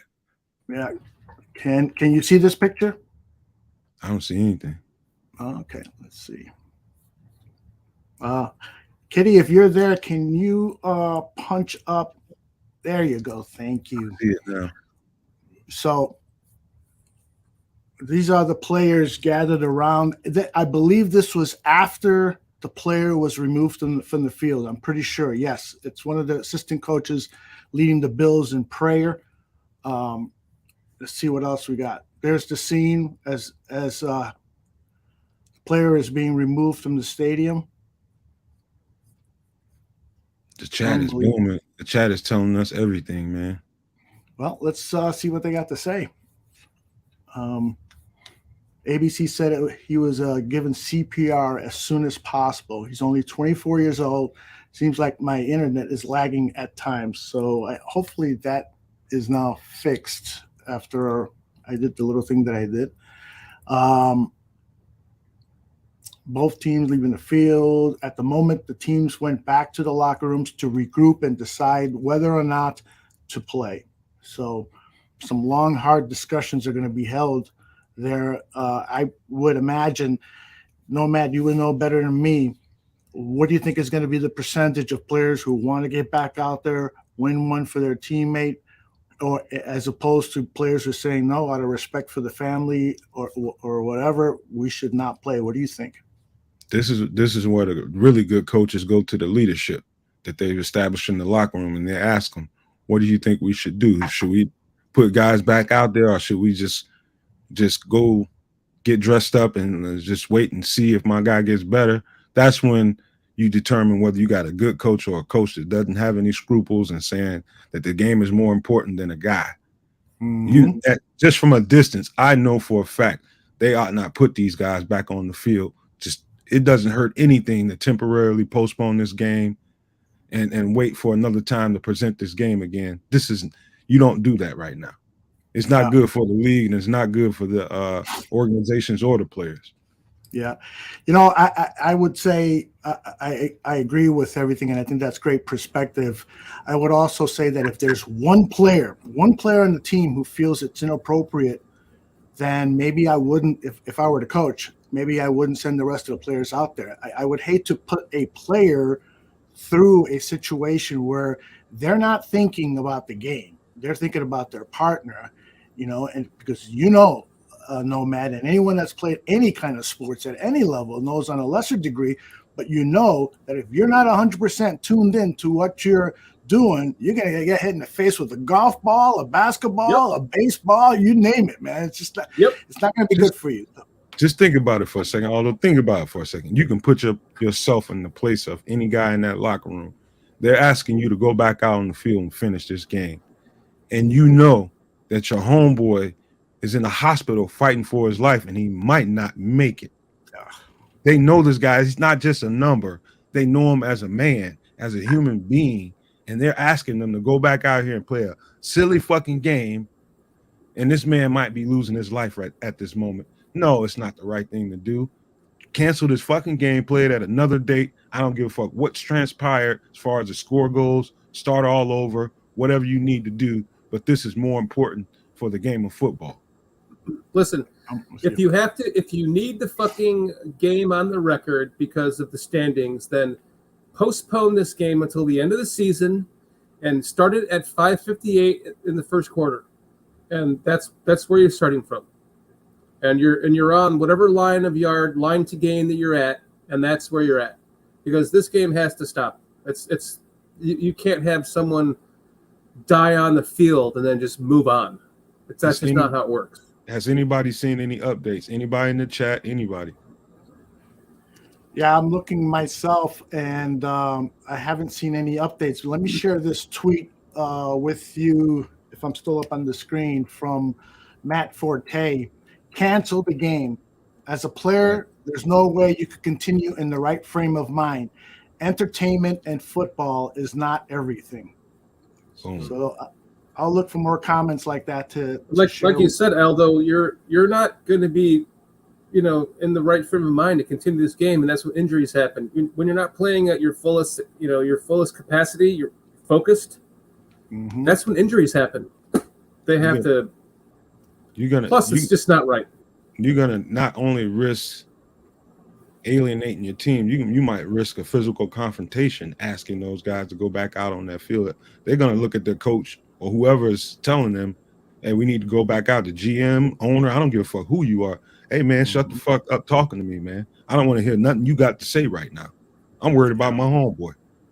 Fuck this. Kitty, pull up what Cliff just said, because Yeah, I have some comments coming in here, and then there's also a Twitter video that I'm going to try to share with you guys, so just bear with me. I've never done that before. But give me a second. I want to share this with you. I like Cliff Victoria says, if this is really serious, game may be changed to a future time. Oh, I thought you were saying like this may change the future of the game. I misread that, but I think it could. Like if somebody passes away on the field because of this, what's it going to do for the future of the game? We all know that we've seen players get horribly injured and even die. Stinger or Stingler or something that died in the 70s on the field? But he was paralyzed. Daryl Stingley. Daryl Stingley, yeah. And but to have someone like, if they actually died on the field, what's that going to do for the future of the game? That's kind of scary as a thought, because we all love this game so much. We're all kind of worried what would happen with the concussion things that were being brought out and the movies made about it and stuff, and it hasn't seemed to affect the game because they just kind of like probably paid some people off and brushed it off. But now if you have somebody actually die on the field, what's that going to be for the future? I'm having real-time reaction, man. I mean, physically. Me too.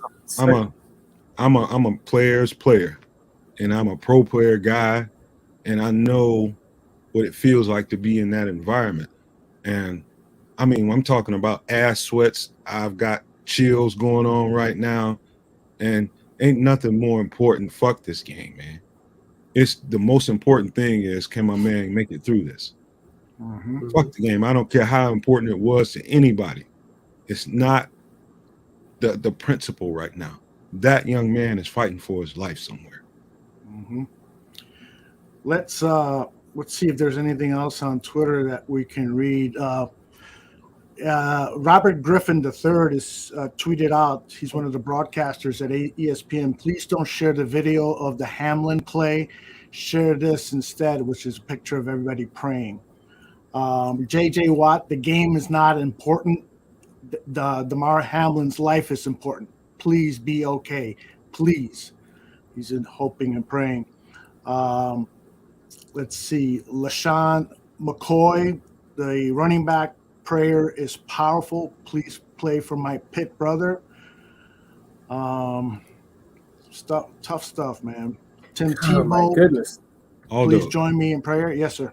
You know, there's a group of people somewhere saying, forget that. It's a game. It's a contact sport. They know what they were getting involved in. We need to finish this. I want to run into you in the street. I want to run into you in the grocery store, in the alley, in your fucking yoga class, and beat your ass. You don't know shit. There's somebody somewhere saying that bullshit. Right. Well, Lynn Hayden in the chat comment says, actually, guys, sorry, I might have to leave the show. I'm shook up. And that is a totally respectable position. I kind of feel the same way, Lynn. It's like, do you guys want to continue? No. We got to keep going at least until we get the status update, whether he lives or not. I think we got to keep going for the sake of what we do. Yeah. Okay. Well, I can agree with that. And let's just hope. I mean, clearly, if they're performing emergency CPR so immediately, clearly he lost, or his heartbeat was really, really slow, or he lost, his heartbeat. And so Right. hopefully they established that quickly, even before he got into the ambulance, and out of an abundance of caution. That's why you're seeing all this stuff. But I know sometimes we see a player go down and we all get really, really tense about it. And then we find out a half hour later that everything is cool or will be fine, So hopefully, and prayerfully, that's what's going to happen now. We were all really worried about Tevin Jenkins a couple weeks ago, right? And he was down for the count, got carried off on a cart, right? So he was playing a couple weeks later. So hopefully, this is something similar to that. Yeah. This has got me emotional, man. Cliff says this doesn't matter much, but this week is the fantasy football finals for millions of players. It also affects real NFL. Coaches are going to have to make a tough decision. Yeah, I mean, in terms of the fantasy football, they're not even going to think about that. And I'm not implying, Cliff, that that's what you're saying. But what they're going to think about first and foremost is player safety, player concern, and doing what's out of respectful for the family. And so I think that's what's going to drive whatever decision they might have to make in these minutes ahead. Just listen to what the players and the former players are saying. They're telling you everything you need to know. Tom Jankowski said there was a player who pull that back up, Kitty. There was a player who passed away during a Bears-Lions game. Where did that go? That was Chuck Hughes. Yeah, that was the story I shared earlier about Chuck Hughes. He was with the Detroit Lions, a wide receiver, and he went down. And for years, I thought it was Dick Butkus that hit him so hard that his heart stopped, but that wasn't the case at all. What happened was that Chuck Hughes had a history of heart problems, and in fact, he was complaining about irregular heartbeat and feeling fatigued for weeks prior to the game. But the Detroit Lions medical staff only made surface looks. They never told him to go see a cardiologist or nothing. They just put the stethoscope there and said, it looks like you're fine. And he went out for 2 games prior to that Bears game, and he was feeling bad. And then on that Bears game, in a November afternoon, that motherfucker passed away right there on the field, man. It was the saddest thing. It shook me. To this day, when I recall the story, I still feel freaked out about it. I bet you do. I like what was that, Kitty? The last couple of chats ago, Omar. The show should continue. Knowing everyone on here is as concerned about the situation is comforting. So, thank you for saying that. Kiss my ass, man. Just kiss. Oh, I read that wrong. Oh yeah, I thought you said kiss my ass. Like, that was a really good. My bad. I'm in my feelings, man. Now I know that they didn't want to. Someone, Aldo, you read a tweet where they didn't want to show. I have the video of where he was hit, but then collapsed, and that's it. We can play it, but it's up to you guys. They're saying the former players are saying don't show the video. I don't know. Matt Forte was the one that tweeted that out. It wasn't, a member of the family or anything. So that's up to you guys. It's your show. Was it? Does it? Yeah. If I should say that we probably shouldn't do that, but I mean, was it like a bad? Was it a hit to the chest or something? If you just look in my video below, that's lined up, you can see it. Yeah, you should be able to see it. I can see it, yeah. I can't really see the let me see. Oh, well, we have a lag here. The only way I can describe it is he got hit, he stood up, and then he fell like a sack of rocks. Oops. Oh God, okay. Well, then let's not show that. Something you want to see that. No, let's not show that. Let's not do that. Out of respect for him and his family, let's not do that. See, Adeptus Serpentis is saying something I needed to hear. He said the CPR would have been there within minutes. Okay. And the ambulance was there quickly working in 9 minutes before packing them up and transporting them out of there. I don't know. If they got him out of there really quickly and really was speeding out of that place, they are worried. Mm-hmm. Adeptus was saying Yeah, Adeptus was saying earlier that he works in this field. He's what did you say you were, Adeptus? A paramedic or something. So, yeah, I get it. He has a understanding of the response time for this kind of stuff, especially with everyone sitting there waiting on the field for anything like this to happen. The fact that we don't know anything and don't have an update right now is bothering me. Mm-hmm. Well, I'm sure they're just doing every deliberation, being as careful as possible before they deliver anything. They don't want, on one side, they don't want to seem too insensitive and say everything is okay, let's go back out there. They want to take their time and stuff, and then hopefully it's not the other extreme where something seriously happened. Right. I just want to hear that he's been stabilized, and that's not coming in here, which tells me they don't think he is yet. Could be. Yeah, the fact that this is going on for so long, I'm still looking at the screen. It says Monday Night Football 3, Bills 3, Bengals 7, temporarily suspended. Mm-hmm. So that means they're showing the halls of under the stadium, and it's all blocked off, and there's a lot of solemn people standing around. So I don't know. It doesn't look good. Shorty, can you imagine being in that receiver room and how the people? Those are the guys that you get the most. You get acquiesced to the most is the guys that in your room every day and practice after practice. Those are the guys you grow the greatest rapport with are the people in your room. You really become tight friends. Can you imagine sending those guys or asking those guys to go back out there and finish the game, not knowing whether their homie is going to live or die? Can you imagine? So is it even a conversation? Should they continue? No, it is not. What percentage of these people had dinner with him last night on that team? Yeah. So kids know their kids play with their kids play with each other. You're the godparent to their kids. I mean, there's a lot of layers to what's going on behind the scenes, and asking the guys to go out there and finish the game. Then you can kiss my ass and do whatever you have to do. Cut my pay, cut me, and I'm not going back out there. Mm-hmm. Yeah, so I can't argue with that. Total respect on that, man. That's for sure. If I can just change the subject just for a little bit while we're waiting on this, just to talk about the Bears again, is these are things I'm worried about happening at Justin Fields. Them putting him out there when he shouldn't be playing. The last 5 minutes of the game. Knock on wood. There's one play, if I could just bring it up, that I have here. It's a play that I am just absolutely shocked that he did not get his knee blown out on this. And I wanted to just show this guy to you guys while we're kind of waiting on this, because this is something that I was quite shocked to actually see he didn't have his knee blown out on. If you guys remember this play. So he's like dropping back here, he's rolling out here, and look at his knee. But you can't see it from there. But this perspective right here is like, look at that. He had his knee collapsed upon right there.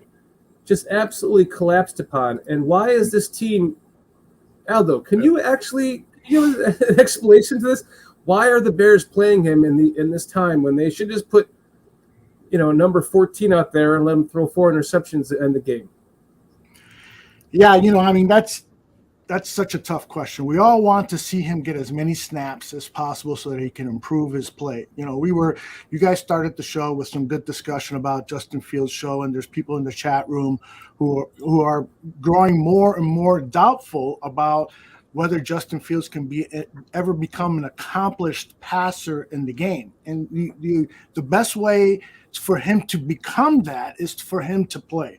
Now, unfortunately, on the other side, you got to weigh that with the fact that he doesn't have skilled players around him that are playmakers, who are probably running bad routes, many of them, and you've got an offensive line that has proven to be unreliable. So you got to weigh those two things. That's why I believe that if you heard Matt Eberflus's press conference today, Justin Fields is probably not going to play on Sunday because of an overabundance of caution. The guy, he looked really effing beat up in Detroit getting up, grimacing.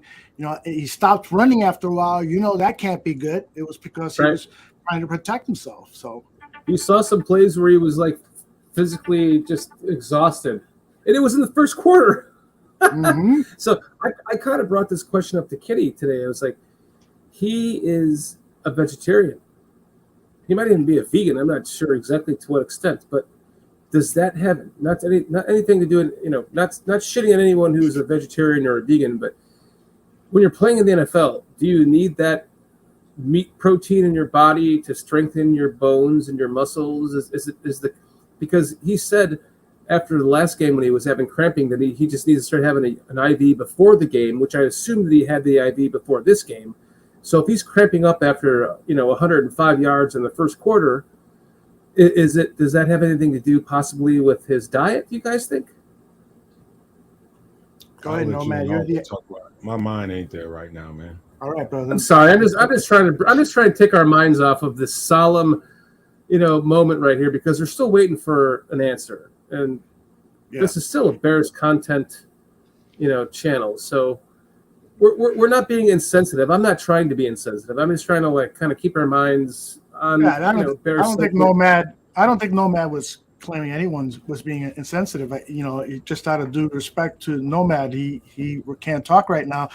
To answer your question, I feel like this guy is not doing all of the proper things to hydrate himself, which is why he has been cramping up so much in football games. And so if he does have a vegan diet, and I vaguely remember something like that, Mr. Shorty, I believe that, he should be working with the Bears nutritionist because they have one on staff. Sanders says Brady is a vegan. I think Aaron Rodgers is too, but there is a Bears nutritionist that works with the players, and hopefully Justin Fields is taking the advice of that nutritionist and adhering to it. He looks like he's in phenomenal shape, but I have grown concerned about the cramping. I mean, that's been I think 3 consecutive games, right? Yeah. Yep, it has been. And Jay Sanders, I think TD both said that Tom Brady is a vegan. Oh, no, TD I think says that Justin Fields is vegan, but Jay Sanders says that Tom Brady is a vegan. The TB12 diet is not a vegan diet. Just so you know, Jay Sanders, it consists of, it's basically a keto diet, but he doesn't eat any tomatoes or green peppers or mushrooms because they are a nightshade. So he's basically eating no sugar and absolutely no refined sugar and no refined white flour or carbs or anything like that, like no refined white flour. So I'm not sure how much that makes him a vegan, but I'm just wondering, it's just a question of concern with all of the amount of cramping that he's had in the last few games. Is that, or does that have anything to do with the diet? It's just a question I have. Curious. Yeah. Well, that's a great question. I would imagine, though, that if you are, and it sounds to me, Mr. Shorty, that you're much more knowledgeable about this than I am. I eat whatever the fuck is in front of me. But I would imagine that a vegan diet would be rich in water because of the vegetables and stuff have a high water content. So, I think for a guy, he's just a guy who's expending a lot of energy. Right. By the way, I just called up a website here. It says, is Justin Fields vegan? Fields went vegan back in May of 2020 when he was quarantined with his family, and they set out to eat plant-based foods on a 1-month challenge. By the time the month was over, he was like the only one who continued the diet. He says, I really liked the way it made my body feel. And the date on this article, there's no date on the article, so it might have been a while. I remember him saying that in the one of the documentaries that were made about him when he was in college, or I think it was college, because there was so many documentaries, high school and college, and then like college going into the NFL and all that stuff. So I remember that. Aldo, Yes, do you follow Josina Anderson? Yes, I do. Can you look at her? See, sometimes she's pretty quick with the updates, more than people give her credit for. Josina. But she's faster than Adam Sometimes, Schefter or Ian Rappaport. sometimes, man. Yeah, she's got some really good sources in the league. Why am I not finding her? Aldo, I heard you say the other night that you played a lot of sandlot football, just like I did. I played in high school, but I played far more sandlot football games. And I remember, as a receiver, I was going out and I jumped as high as I could, like a 30-inch vertical. Mm-hmm. And as I caught the ball, the defender hit me in the legs and took me out, and I fell backwards onto my head, and I saw the stars. Whoa! You ever seen the stars? Yeah. Fuck. Yeah, I fell from like 5 feet down onto my head, and I saw those stars. You know what I mean? You still seeing them, huh? Take off your glasses. Maybe you have to clean your glasses. You still see them? I'm a little bit worried. The fact that there is no update is really disturbing me. Yeah, the fact that they're not talking about it. Here's a report from Joe Daneman from Fox News. I'm told Damar Hamlin has a pulse, but he's not breathing on his own. He's being transported to the USC, and so that's a report that was 10 minutes ago. Oh, they got him on a vent. No, it's not good. That's bad. Yeah, and there was a video accompanying that. And I'm sorry, is that Kitty? Is I hearing Kitty? Oh, that's Patty. Oh, so Hi, Patty. There was. I did take a look at the video, and he gets up and he looks like he's fine after a really good hit, and then he takes as soon as he gets vertigo, then all of a sudden you start to see him waver, and then boom, he hits it. So it's almost like I've had situations where I've been working on, and all of a sudden I'm holding my breath for a long time, and then when I let go of the weights, I start to breathe, and whoa, I get so I know a little bit of that sensation, but I get my breath back. So hopefully, praying to God that Hamlin's got his breath back already, and that there isn't any permanent damage. Scary stuff. If he's not breathing on his own and is on a ventilator, that is far more worse than what we think, man. It's going to take a miracle for him to be able to do that again. Something is going on with his organs. Mm-hmm. Yep. Ah, gosh. I just wonder what is that going to do for the future? What is this going to do for the future of the NFL? I mean, I think they're going to have like chest padding or something, or they'll answer by doing something, but the game is going to go on, but they'll have some answer, I'm sure. Yeah, the game, it won't impact the future of the game in terms of a revenue source and its popularity. It certainly won't. But I'm sure that what will happen is the players' union will sit down with ownership and start to say, we need to do a better job of checking cardio or whatever the issue was with this incident, to check that, to make sure we're not putting players out there who are in danger of having some kind of an incident. So I'm sure that's what will happen. The players' union is going to do whatever is possible to ensure there being preventative measures, because it appears to me that the emergency response crew was out there very, very quickly, and maybe after some thorough talking about it and stuff, they'll say, hey, we need to have this type of equipment also available on football fields. If they didn't have the paddles or whatever, I don't know what the fuck I'm talking about. But, I'm sure there's going to be some really intense discussions about how can we prevent this from happening again. And it's I'm sorry, man, but it's for me, it's kind of personal, because I had the instinct and the heart and the will to play football and give everything I had from I was old enough to know what the game meant. I mean, probably 4 or 5 years old, I was 100% into it. And it never changed. It never wavered. I have a pretty big size nephew, man. He's probably 12, 13 years old. And there was a time, I mean, he's a big kid and he's physical. But there was a time that he really didn't have a heart to play it. And I think it's still somewhere there in him. And my sister and his father and the family around him kept on, pressuring him. Hey, you need to play your big boy.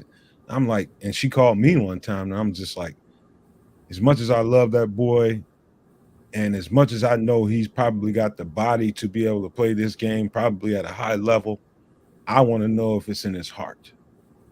And I talked to him and I looked in his eyes and I told him, I said, you don't have to play. I don't care what your mother says. What your father says, you tell them you don't want to play and you don't have to play. Mm-hmm. And for that year, he set out of football. But I don't know whether he had a second thought about it, whether he felt like he was disappointing his mother or what have you. But he ended up playing the game again, and it's been a couple years since. And I still think that's somewhere in him. And I'm gonna tell him again, if you don't feel like it's in your heart to do this, then you walk away from it. There's somewhere in you instinctually that's telling you this is not for you. And you know, a lot of guys and parents need to have those kind of conversations with their children and let them know what you're getting yourself into. You can fucking die. Absolutely die. It doesn't happen often, but it happens. Absolutely. There's a lot of players in the NFL that don't really want to be in the NFL, right? But they are because they have the opportunity to make a lot of money. And if their heart isn't into it, then they can become injury. You know, injuries can happen if you're not fully focused at all points of the game, right? I mean, it just happens. By the way, I would like to read a tweet from the asshole known as Skip Bayless. He writes, no doubt the NFL is considering postponing the rest of this game, but how? This late in the season, a game of this magnitude is crucial to the regular season outcome, which suddenly becomes so irrelevant. You know, what an asshole to ask that rhetorical question, but how? You know, there are ways to do the right thing. You know? Oh, shit. On fucking par with the piece of shit that he actually is. Skip Bayless is such a cunt. I'm sorry. Piece of shit. Remind me not. I'm taking his show off fucking record just for that. I loved reading Skip's columns in the Tribune, you know, back in the day. And that guy turned into a fucking serious douchebag, man. Fuck him. Yeah. And by the way, I have to say that Cliff has said in chat here, thanks for your professional info, Adeptus and Adeptus Serpentis. Seriously, thank you for your professional info. Indeed. He said here earlier, having a pulse. Oh, sorry, honey. Put up Adeptus. Having a pulse is the critical piece there. If he's intubated, then they will take over his breathing. He'll be given a paralytic and breath for him, and then they will wean him off into the ICU. So, thank you very much for your knowledge on this and letting us giving us an insight as what's going on here, Adeptus. The hashtag call the game is trending on Twitter right now. Cool. And let me see. Let me see if I can share my screen again. Booger McFarland is getting a lot of praise for what he said here. Let me see if I can play this video and you guys can hear it. Stand by. How did you do that? That's impressive. Now it's about one thing: health and safety is number one. And I think we need to go ahead and make that call. Stop speculating. Everybody's speaking about it. It's called a game. Let's, NFL, go ahead and call this game and let's move on. All the way around. It is. America. Agree.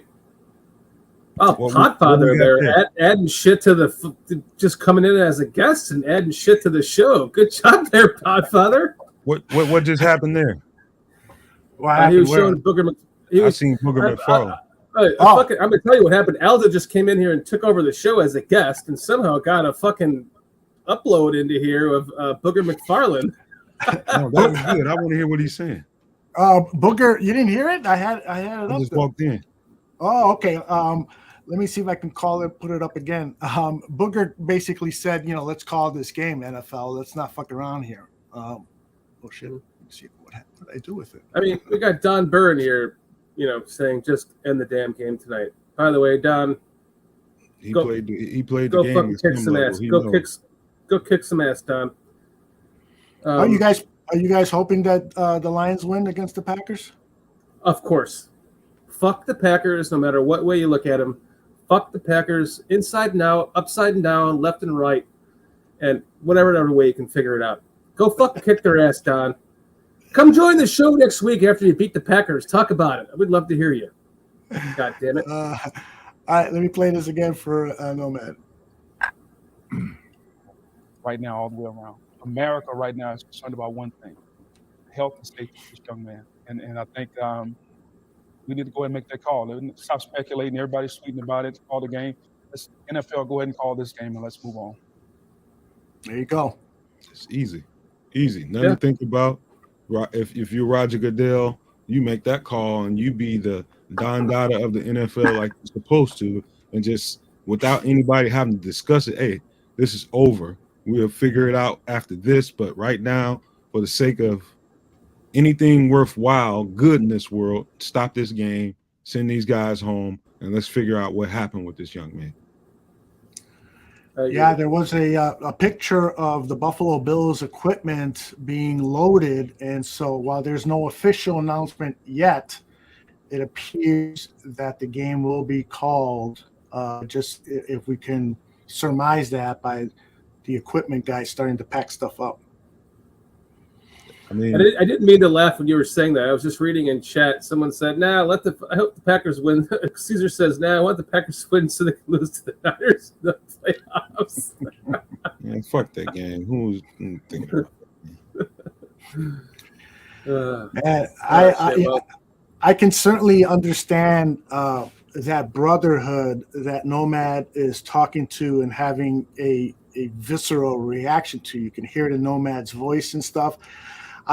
When I was a kid growing up, I was never quite good enough to be the star player and stuff, but everyone thought that I should be the manager. Fucking Aldo, he reads books. Let him be the manager. So I managed a lot of baseball teams, football teams, and I could tell that there was a difference between me and the players because they were the ones out there huffing and puffing and trying to make it work and going through the emotional roller coaster of a game 10 times more amplified than what I was going through in my mind. You know, when you're the manager, you're worried about the decision. Should I call a steal here? Should I bring the infield? You're worried about and trying to focus emotional, not physical. Yeah. Yes. But even the players with the physical and the emotional of what they're going through, I could not. I could try to put myself in their feet, but I can never quite know exactly what they're going through because to me that's an emotion that I've never had the privilege of experiencing in a big time level or anything like that. Even when I managed softball teams that would win a championship at Humboldt Park and we would win a trip to Puerto Rico, so that would get pretty intense, but even under those situations where I was hoping with the coaching and in some cases managing, I could not 100% relate to that athlete's mentality of going out there and putting it all on your line. Like Nomad said, you're going out there. Ray Lewis would tell his players, if you have to sacrifice your life, go out there and get it done. That's heavy, man. Although all this time, all this stuff was transpiring, my phone was in the other room with my girlfriend. Mm-hmm. And my phone was in there lighting the fuck up. I forgot that I didn't have it in front of me. It was lighting the fuck up. And it's my friends that played the game. One of them in particular is a position coach with the Patriots. And that's more than I'm willing to, I shouldn't even share that, but he's emotional as fuck right now. Mm-hmm. I want to call him. I'm going to call him after this is all over with. But this is the kind of stuff that, when it's like you said, it's deep and it's really deep. I can't express that well enough. And when something like this happens, it's like everybody feels it. It's like somebody gets hit in the chest with a fucking one of those big iron balls that swings and knocks down a fucking building or something. It just it's heavy. Wrecking ball, yeah. Yeah. I mean, it's heavy, and I know he's got a lot on his mind. He don't really call me that often, but man, and he's not the only one. My phone's in there lighting the fuck up, man. Mm-hmm. Here's another tweet from the sponsor of the Mike North's early bird special, David Spada, he's a personal injury attorney, and he's tweeted out Roger Goodell, NFL commissioner, should have called the game off immediately. No player could be expected to have a head in the game after seeing a fellow player get CPR on the field. This is David Spada. He probably is, going to get some business out of after that very thoughtful tweet. Yeah, I'm with you. I don't understand why this is taking so long. They could clearly have, a meeting saying, let's call off the game immediately, and now let's start talking about how we're going to reschedule this. Should everybody stay in town and we play it first thing in the morning, or what? And that's an intense discussion, but perhaps the easiest discussion is call off the fucking game. Come on now. If you have to postpone the Super Bowl by 1 week to play this game, then so fucking be it. Mm-hmm. They're in the chat. They're saying it's official. The game is suspended. You all said it. The equipment managers are packing it up. That should have. I mean, They're all praying on the field right now. We're being all overly opinionated, and everybody has their own viewpoint about. Sure. And I apologize to anybody in the chat that I might have offended by saying anything I might have said that might have been offensive as far as what you think about whether the game should be going on or not. I feel strongly that it shouldn't, and I have my reasons for that. And it is personal for me. So I apologize if I offended anybody in the chat, but it's deep for me, and I apologize to you. No apologizing necessary, Nomad. I mean, when you play the game on a level like you have played, you understand it even more than on a level like someone like or I should say Aldo and I have played. I don't know if you played high school football, but I did, Aldo, and I played a lot of sandlot football with no pads or helmet on, which I've got far more injured on in any game than I ever did in pads. Mm-hmm. So, I mean, from coming from your perspective of someone who's played at a much higher level, we both feel your emotion. We can understand it. Yeah, for sure. I used to, just like you, Dan, in the neighborhood, go to the Humboldt Park, play tackle football, no gear. We couldn't afford gear, and right. There might be one guy that showed up with a shoulder pad, like on one shoulder, and a fucking helmet with no face mask and stuff. But yeah, we were playing tackle body to body, and every once in a while we get paired up against a team of guys who had played tackle football. And I'll never forget being hit by those guys. Like, oh my God. Someone is saying in the chat that, T. Higgins is the guy that hit him. And maybe T. Higgins might be going through some shit right now.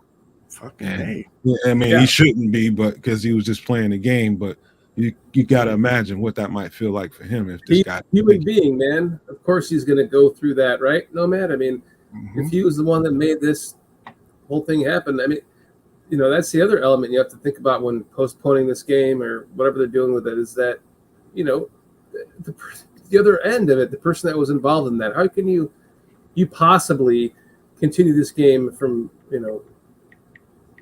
both perspectives? It just makes no sense. I've just never seen, I've seen guys fall out, pass out, collapse in a practice, and an ambulance had to come and get them because their breathing was irregular or something like that. They found out later, something like Aldo said, you had something going on with your heart and you didn't even know about it.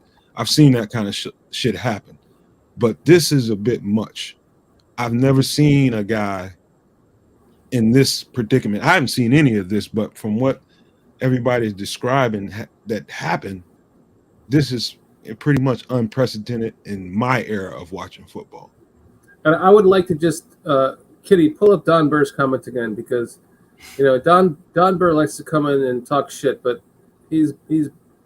tonight he's proven to be the real man. And he says, if you ever played this game at any level, shit hits different, man. Damn. That's why you can't call any player a bum who suits up and goes out there to risk his life. So thank you for saying something so kind-hearted, Don. It's really, you're right. It's true. And if I can comment on Handsome Duke's comment, who wrote, "Everyone is acting like this is the sports world's first injury, starting to sound like pandering." Handsome Duke, I hope you're not referring to us, And secondly, are you sure you're making reference to what happened on the field today and tonight's football game? Because there's a man's life in danger.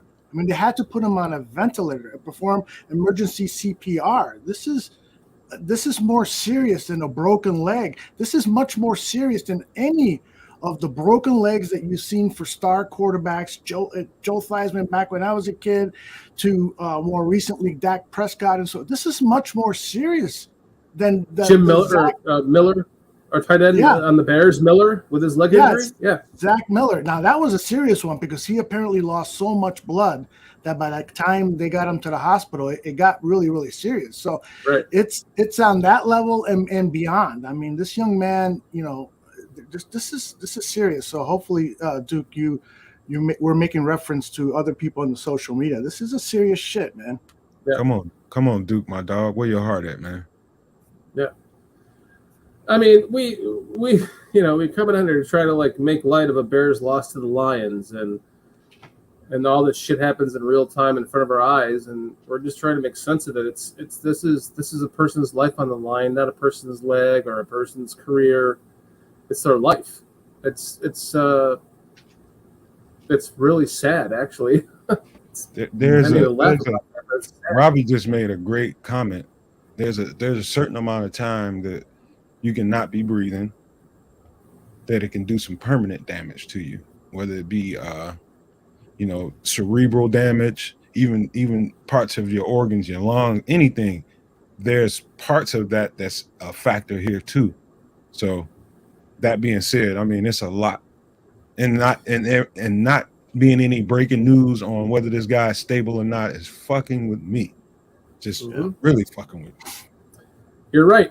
I mean, when you lose your, if you have no heartbeat, no oxygen for a certain amount of time, there's only a certain amount of time you have before there's too much brain damage that you can't even really have a good life after that.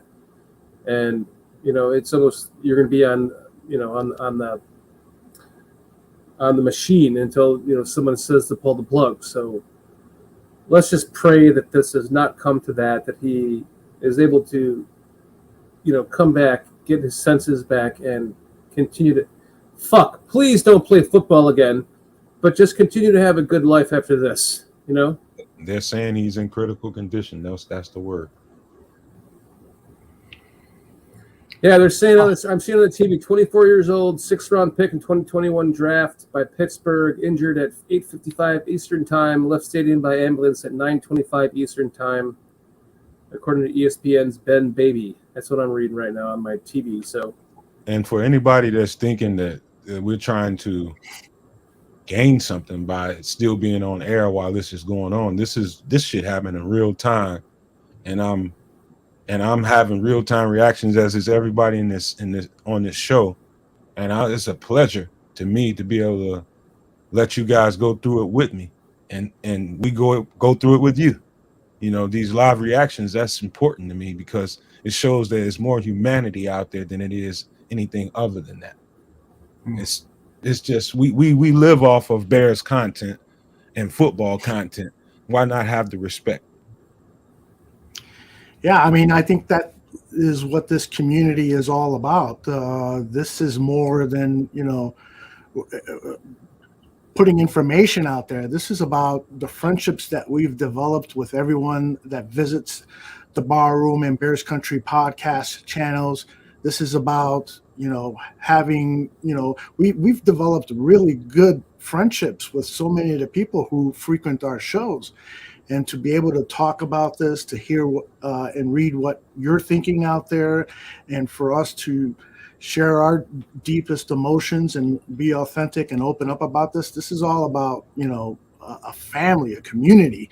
This isn't about, trying to make a name for ourselves or anything like that. It's not the case at all. So, no, and this is happening in real time, and we're all shocked, just like you are. We're all trying to make sense of this, like all of you are in chat, and we we have to say that we appreciate all of you for being here and kind of sticking with us in this moment, because this is, obviously has not been Bears content for the last hour. So everyone that's sticking around to this is thank you so much. So if you guys were in here, I'm in my man cave, and where I'm sitting, if my girlfriend opens the door and I see I'll see the reflection of the TV or the shadow of the TV, and as soon as she opened the door, I seen like sirens or ambulance lights or something, and her eyes was as big as a fucking moon, and she had tears in them. Wow. And right then is when you guys started to say it, and I kind of froze. I'm like, we take care of her mother because she's in a critical state kind of right now, and I thought there was something going on there, but then she said it the same simultaneously you guys were saying it. So at first I was just like shocked. I'm like, what the fuck am I supposed to do right now? I'm live on this fucking show, and it's all happening, and this is all real, man. Ain't nothing fake about this shit. This is real shit going on right here. Indeed. And so it looks like they've suspended the game. So Yes. that means they will have to replay it. I'm seeing Josh Allen crying. I mean, Yep. it's pretty big. If they can't do the game, I mean, what would happen? I don't know what the standings would be, but if they just said this is a wash of a game, what would the standings be? Would it make a damn difference between these two teams? I mean, they're both. Well, I think it's handled as a tie, but they are going to play this game. I wouldn't at all be surprised if they were to play it tomorrow night. I know it's not going to be. I say that knowing that I could be totally off on this, but they're going to try to get this, particularly if everything is all right with Hamlin, which I'm going to look at this more optimistically. I'm hoping and praying that everything is going to be fine. And if he's fine, then I could see them playing this game tomorrow. There have been Tuesday night games in the past. And if they have to make some adjustments for their next game, put it on Sunday night or even put it on next Monday, I can see that as well. This is doable. And somebody, Cliff, I think it was, said, getting all the NFL bosses together and getting them agreeable on something isn't easy, and you're totally right, Cliff. But at the same time, hopefully they would come to their senses and fix this thing, But as Nomad has been saying, that the biggest thing right now is the health of this young man, and that should take priority over anything else. I got some video up of Hamlin that. Just to get to see his face, do you think it would be a good idea to play that? It's not from the injury. Nope. Okay. No, I just wanted to put it's not the hit. I think they were saying don't show the hit. No. I would never do that. What I just want to show is like an interview that was done months ago with him, so that we could see the face behind the man, because I think that's a lot happens to us when we watch these gladiators, these modern day gladiators play. We start to kind of lose the fact that, hey, this is a human being under that mask. These are regular people. These are guys who went to the high school down the street that played in the college the next state over, and so we sometimes see him lose at Walmart next week. Any motherfucker. Mm-hmm. but if you have access to play that like you did again, go ahead and play it. Let's just see what this man is about, Aldo. All right, let's. I won't play the audio because it's probably not important as it is just seeing, what this man looks like. That's Damar Hamlin. I hope I'm pronouncing the first name correctly. Yeah, it looks like you are Damar Hamlin. Yeah. Yeah. So here's the young man. There's a face that we can all keep in our minds when we're praying tonight and tomorrow and for however long. Adepta says he would like to hear his voice. Honestly, I could put the audio up, and I'm sure. Oops, and there it goes. Where'd it go? Okay. Anybody else, whoever's that corner, communication is one of our issues that we vote ourselves on. So, and it really don't matter who's out there. It's about the standards.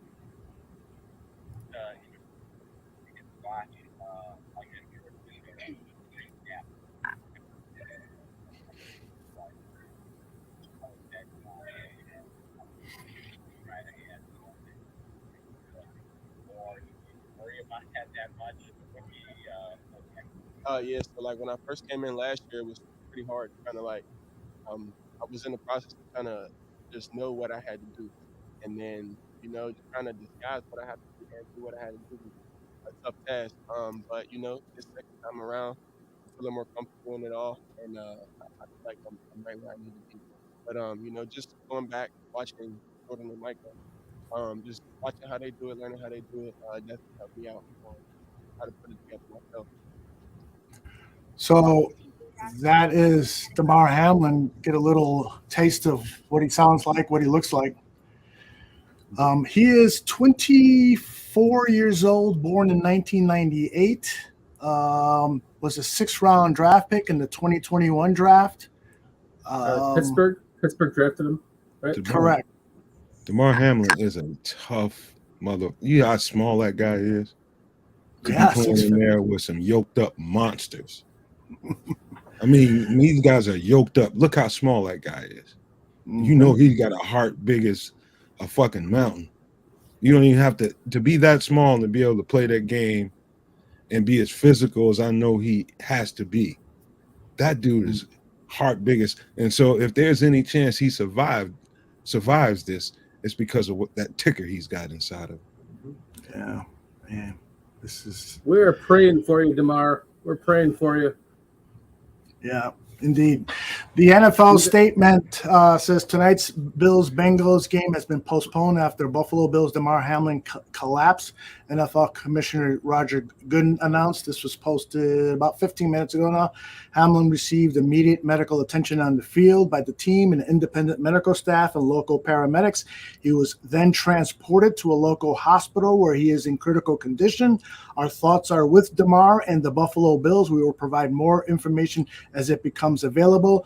The NFL has been in constant communication with the NFL Players Association, which is in agreement with postponing the game. That's the NFL's statement from their PR department.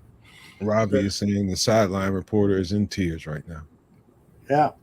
The Monday night reporter, forgetting her name, but yeah, she's definitely in tears. She is right now. in tears, yeah, for sure. I'm watching it too. Leo Factor says Fox Sports should release Skip Bayless tonight. I agree, Leo. Fuck that dude, fire him. Yeah, they ain't going to do that with how much they would have to pay him.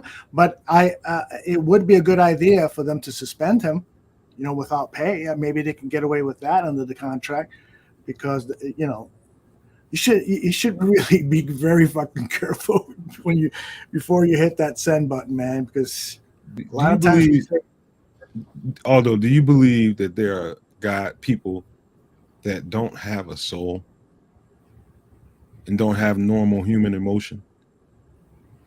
Yeah, I do believe that. I do believe you have to be somewhere in that category.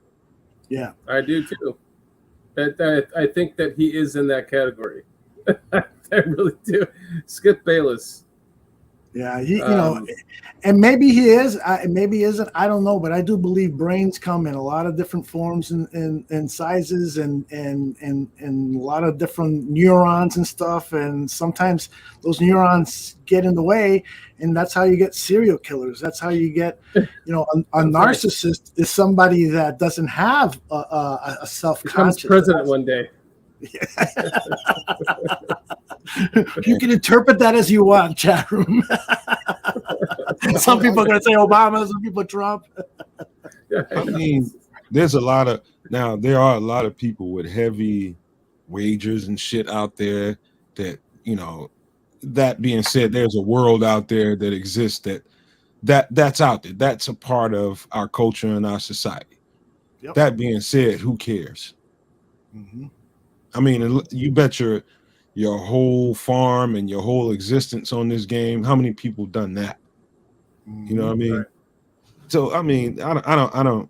That argument, a game versus a man's life, who's got a family and whatever else he's got going on, man.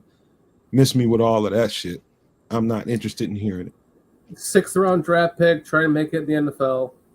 Man, I mean, it's you're lucky to get there, right? Putting everything lucky on the line, to get man. there. You were drafted. Yeah. How big is that dude? That dude can't be no more than about 180 pounds. No, he's actually 200 pounds, 6 foot tall. So he's Really? got some strength behind him, according to ESPN stats. Yes. Wow. So he's about your size, Nomad. I think you might be. Are you confusing him with the Denver guy whose last name is Hamler? Spelled I might be, different? man, because that's a pretty dinky dude. I might be. Yeah, the guy who he's like a scat back specialty gadget wide receiver with the Broncos. Yeah. He's about 5'9", 5'10", super fast, super athletic. I got them confused too. That's why I think you're exactly right. Although I think that it was exactly who I was thinking about. Yeah. Here is. I'm sorry. Go ahead. Kitty, can you just pull up Adeptus or Serpentis his last chat, because he says this perfectly. Lord bless this man, the caretakers whose healing hands and minds are needed this night. Give comfort to his family and brothers. Bring us closer and more appreciative of the gift of life. Amen. Excellent, Amen, man. excellent phrase there, Adeptus. Thank you so much for your kind words. That's actually makes me feel better by reading it. So thank you. Mm-hmm. Yeah, indeed, man. Perfectly said. I have to interrupt you, though, Nomad or Aldo. Go ahead. No, I was just going to say on the topic, how this might impact the NFL. Well, I'm looking at a tweet now from a guy named Andy Nesbitt, who is a podcast host. And he writes, imagine a coworker friend of yours needing CPR for 9 minutes. Oops, I lost the page. For 9 minutes in your office. And then after your boss was like, take 5 minutes, everyone, then get back to work. That's basically what the NFL just tried to do, total garbage. So, Mr. Shorty, I think part of what you were saying is now the league is going to be under scrutiny for how they handled. We weren't watching because we were doing the show, right. But that's going to be totally scrutinized. Why the delay? Why, did it seem like maybe, why did it take so long or to get the ambulance? All these questions are going to come up. And they're going to learn from this, because if anything like this ever happens again, they're just going to pull the feed, right? You'd be like, the black screen. Well, that's a good question. If you are ESPN and you've paid, $1 billion for the rights to telecast that, would you want them to cut off the feed? When it comes down to one fucking game of the $1 billion that you paid for that, absolutely, because you're going to make it back up by, rescheduling the game like they're about to do. So what they should have probably done at the moment was just kill all the feed and go, game is temporarily suspended due to injury or blah, blah, blah. And that's probably what's going to happen in the future, that I would see that they're going to develop from this kind of protocol that they're going to learn from. That's a good point. What do you think, Nomad? Do you think that the ESPN should have killed their feed, or the NFL should have killed the feed? No, but I have a separate question for you two guys. Mm-hmm. Does either one of you guys know CPR? Yes. Okay. So I do. You know CPR. Yes. Imagine in the cycle of you're doing the compressions and the breathing and all that stuff. Imagine 9 minutes. How long is that? It's forever. It's too long. It's about as long for your brain to become dead, to where if you do bring that person back to life, they're going to have brain issues, if not be brain dead. And then you're putting that person on. I'm sure Adeptus can that's to this. That's the part that bothers me, that scares me. I believe it's like around the 9 minute period, actually, that if you have no heartbeat for 9 minutes, I believe that becomes a point of brain dead. And then if you're able to actually bring that person back after that point, it's not. Yeah, thank you, Adeptus. 9 minutes isn't a bad downtime. Okay, so what is it? 15 minutes. So maybe it's 15 minutes then. They specifically said 9 minutes. Why? Okay. Why put that number out there? And yeah, I don't agree this time with Adeptus, because that's a long fucking time if somebody's not breathing. But I think the Adeptus, if you can correct me on this, correct my previous statement, I think it's 15 minutes, right? So past 15 minutes, you are completely brain dead if they bring you back. So 9 minutes would be the halfway point. You're still within that, as he was saying, it's not a bad downtime. So hopefully there was still enough time that they were able to revive him, that they're able to remain brain consciousness, and keep him alive and functioning after this if they can bring him back fully. Yeah, and I hear you, Adept. Is you if you do that for a living and you have to actually go through those cycles, yeah, I can understand why it's 30 minutes before you can declare somebody, but it's a football player on a football field. 9 minutes of CPR is a long fucking time. I mean, I don't discount what you're saying, and I believe that you know what you're talking about probably more than I do, but I just think that's a long time, man. Yeah, I'm trying to collect some information here. How long should CPR be done? There should be 5 sets of 30 chest compressions to 2 breaths in about 2 minutes. So 9 minutes does sound like a long time. Can you do CPR for 30 minutes? Overall, victims still have the greatest chance of survival within 16 to 24 minutes of witnessed cardiac arrest. However, more studies are showing that when a person meets certain criteria, we should be performing CPR for 30 to 45 minutes, maybe even an hour, to give the victim the best chance of survival. So, heavy stuff, man. Which Heavy doesn't happen stuff. unless you got some really committed personnel on that shift that day. Really doesn't happen. Nobody's going to spend that amount of time unless you have really committed people. Right. Well, I got to believe that they do. Yeah. Yeah. It's not like you're taking them to a local shitty hospital down the road that doesn't know how to handle people, Been there, done that. So he's getting the top,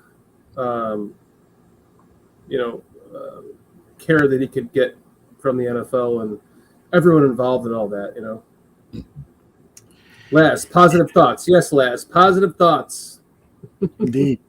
I think we should just shift to what people in the chat are saying, what they're feeling about this whole thing, and just respond to them. Yeah, that's a great idea.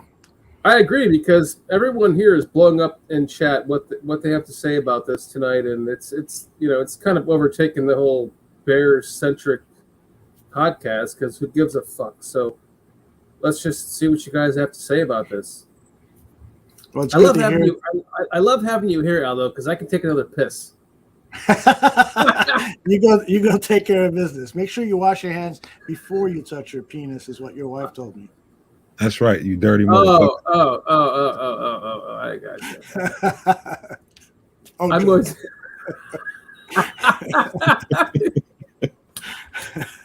I'm going to mute myself. I'll be right back. Bye-bye. Aldo, you're lucky because Aldo, you're allowed to drink scotch. So you don't have to take a piss every 20 minutes, because I'm drinking the goddamn basic bitches, which is what I'm allowed to drink. And I'm not going to give you the brand, but they make you piss. I'll be right back. I hear you.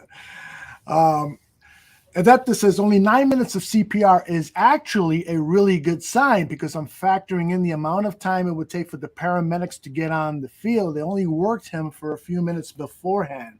So they got pulses back, which is an excellent indicator of good outcomes. Oh, great. That is promising, brother. Thank you for sharing that. I hope he's right. Yeah. He was directly taken to a trauma center. Now, we know, that the NFL always, or not always, but the last few years, they've done things differently than in the past history of this sport. They have improved a lot of their rapid response to players who are injured. And, if it's a neck injury, to put them in certain traction, how careful they were with Tevin Jenkins' neck injury 2 weeks ago. He was immediately removed from the game. And so they're very, very cautious. And so let's hope that they've taken every positive measure tonight to ensure that this guy is going to live and not have any repercussions from perhaps bad care or inappropriate care. So I'm keeping my spirits up and praying for the man. My wife has been texting me. She saw it and she's praying now. She's a woman of deep faith and heavy prayer. And I'm not an overly religious person, but I'll say this: I believe in the power of prayer. I believe that when everybody puts their minds together and speaks in unison, they can make something happen. And so, we should all do that for Mr. Hamlin right now and think about his family and stuff, folks. So it's definitely a weird thing to go through. I believe the best case scenario for him and his care, and I mean specifically his care, is that the world is watching. It happened on a nationally televised game, or a worldwide, internationally televised game. These games get broadcast everywhere. And his care, everybody is going to want to know what happened. Okay, what happened to that young man? What happened from when he went to the ground, when he was attended to on the ground, when he got in that ambulance, when he got to the house, every level of the way. If something bad happens to that young man, people are going to want to know. And it's going to be everywhere. So the best thing that could have happened is it happened in a nationally televised game, and people are interested in it. Yeah, indeed. It's getting worldwide attention now. This is, serious stuff. We talked about the Chuck Hughes incident from 1991. Somebody posted this old newspaper article about it. It happened October 25. I don't know if you can see that. No. If Kitty, can you put? Yeah, thank you. So autopsy shows heart attack killed Detroit Lions player, and Autopsy Today revealed Chuck Hughes. Chuck Hughes is, as he was known in football circles, 28-year-old flanker for the Lions suffered an acute coronary thrombosis, which caused his death yesterday in a game against the Chicago Bears. Dr. Edward Giese, the Lions team physician, said there was no evidence to connect Hughes' heart attack to the physical activity of the game. Giese also stated Hughes had not been on any medication or taken any pills or injections prior to the game. Now, I can tell you, because I've done some reporting on this very story. A week later, it was revealed that Chuck Hughes was complaining to his wife and to team officials that he was having chest pains. In fact, I see that subtitle there, "Complains of Pain." I'll read on. Hughes had expressed concern to teammates and riders ever since he was injured in a crushing tackle in the Buffalo game September 4th. He finished the contest but complained afterward of pain in his chest, shoulders, and abdomen. And that goes to what you were saying, Nomad, when you said, they're going to question everything that he did in the hours and even days leading up to the game to see if they can come up with some response, some answer as to what happened to this young man, because he certainly delivered a big hit, and it looked like he was fine. And then as soon as he got to his feet, he wavered and down he went. So some stuff to perhaps learn from history. That was back in 1971. I still not had any sexual relations in 1971. I'm sorry. There's a part of this article that you read, and it said, and I can't remember exactly what part of it because I can't see it, but it says, you said something about there's no evidence that he had some kind of, I can't exactly remember what you said, but it sounded like the NFL wanted that part in there. Yep. You better believe it. That's exactly what I thought too. It's like, make sure you put in that first or second paragraph that there was no, they were thinking about, and I lived through those days. I do have to tell you that the NFL was really, really ignorant about the damages they were doing to those players, and they overlooked it. There were books written about it. There were movies, major motion picture update. movies. Looks like we got an update. Oh, okay. Spidos are back. Yes, Eric Banal What was their Update on Damar. His vitals are back to normal, and they have put him to sleep to put a breathing tube down his throat. They are currently running tests. We will provide updates as we have them. Thank you, Eric. What do vitals mean for you guys that blood don't know? blood pressure, right? Heartbeat, Blood pressure, heartbeat, oxygen levels, things like that. They're back to normal. So I'm sure Adeptus can give us some more info on that, but I think that's correct. That's pretty much everything that makes you live. But if he got a breathing tube down his throat, what does that tell you about his status? Yeah, that's a good. Adeptus says pulse, blood pressure, oxygen saturation. So they intubated him with the prying down his throat just to make sure they give him enough oxygen, so he can breathe. And Eric Bonow, the one that provided the update, he's giving you his source. Yeah, retweeted by Aaron Lemming. Thank you, Eric. For people that are listening in the audio versions of this podcast, we're trying to keep you updated.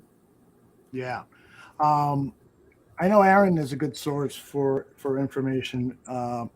He's not a paid member of the media in terms of news, but he does write for one of the local blogs and has broken some news in the past. So if he's sharing that, I'm sure that it's a legitimate source. So when I came back from the pisser, I saw some people in chat talking about I think it was Cliff. He's like someone saying, know your hospitals and that kind of thing. And that's absolutely true, because if you have a couple hospitals in your area, you better do your research on which one's the best, because sometimes you can end up at the wrong one. And in this case, where we live in Florida, I think they would have an acute hospital system for all the old people that are down here, and they don't. And they build a new one and it's crap, and they build a new one and it's crap. So that's a good point to bring up there in chat. Pay attention to that kind of stuff, guys, especially when you get up into the older ages, like Aldo. That's me. Really older. Can anybody confirm what Eric put out there? Did anybody else see that? Yeah, I'm looking at it right now. So if you're referring to the update about his vitals, that was a retweet from an account held by Jordan Rooney, who is the CEO of Jaster Athletes. He's a personal brand coach in the NCAA. So I'm assuming that Jordan might have some relationship with Damar. He goes on to say, the source is me, Jordan Rooney. I'm his friend and marketing representative. So, so Jordan sounds like this is totally legit if he's putting that out there and letting people know that he's the source and why he's the source. So that's encouraging. Good news there, Aldo. Wow. I mean, he's probably received some superhero care. Plus, he's got a big ass heart. I know he does. And Lord, if that's true, I'm so relieved. He's not out the water, y'all. Just he's not out of the woods. I mean, he's not out of the woods yet, but it's a good sign. It appears to me it's a good sign. He's got something to stand on here. Robert Griffin III retweeted the Skip Bayless tweet and added to it, Damar Hamlin's life is in the balance. Get your head out of your ass. That's Robert Griffin III, who is a commentator at ESPN, telling Skip Bayless, the former ESPN star who is now over at Fox, regarding Bayless's insensitive tweet about how are they going to reschedule this game. Jesus Christ. Skip, you know what, man? That guy, for years, I've been trying, because he comes across sometimes as such a understanding guy. I know some of the outlier things he's said and done, especially some of the stuff recently. fucking Skip is a guy that I Tell me. love to. Skip is a guy that I love to read but not watch. I think that's the best way that I can summarize him. If back in the day when he was making articles for the Tribune, he was a good read. But when you put him on camera, and he's a dick, then he's gotten more into his reads are now not matching up to like he's hit that next level, right, where he thinks he's like invincible in a way because he's on this talk show with what's his nname from the Broncos, the tight end from the Broncos, Shannon Sharp. Yeah.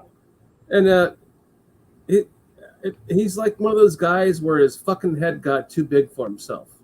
He started off writing good shit on the Tribune, and then he got on television and he became this big-headed prick. And now, like, I'm done listening to whatever he has to say.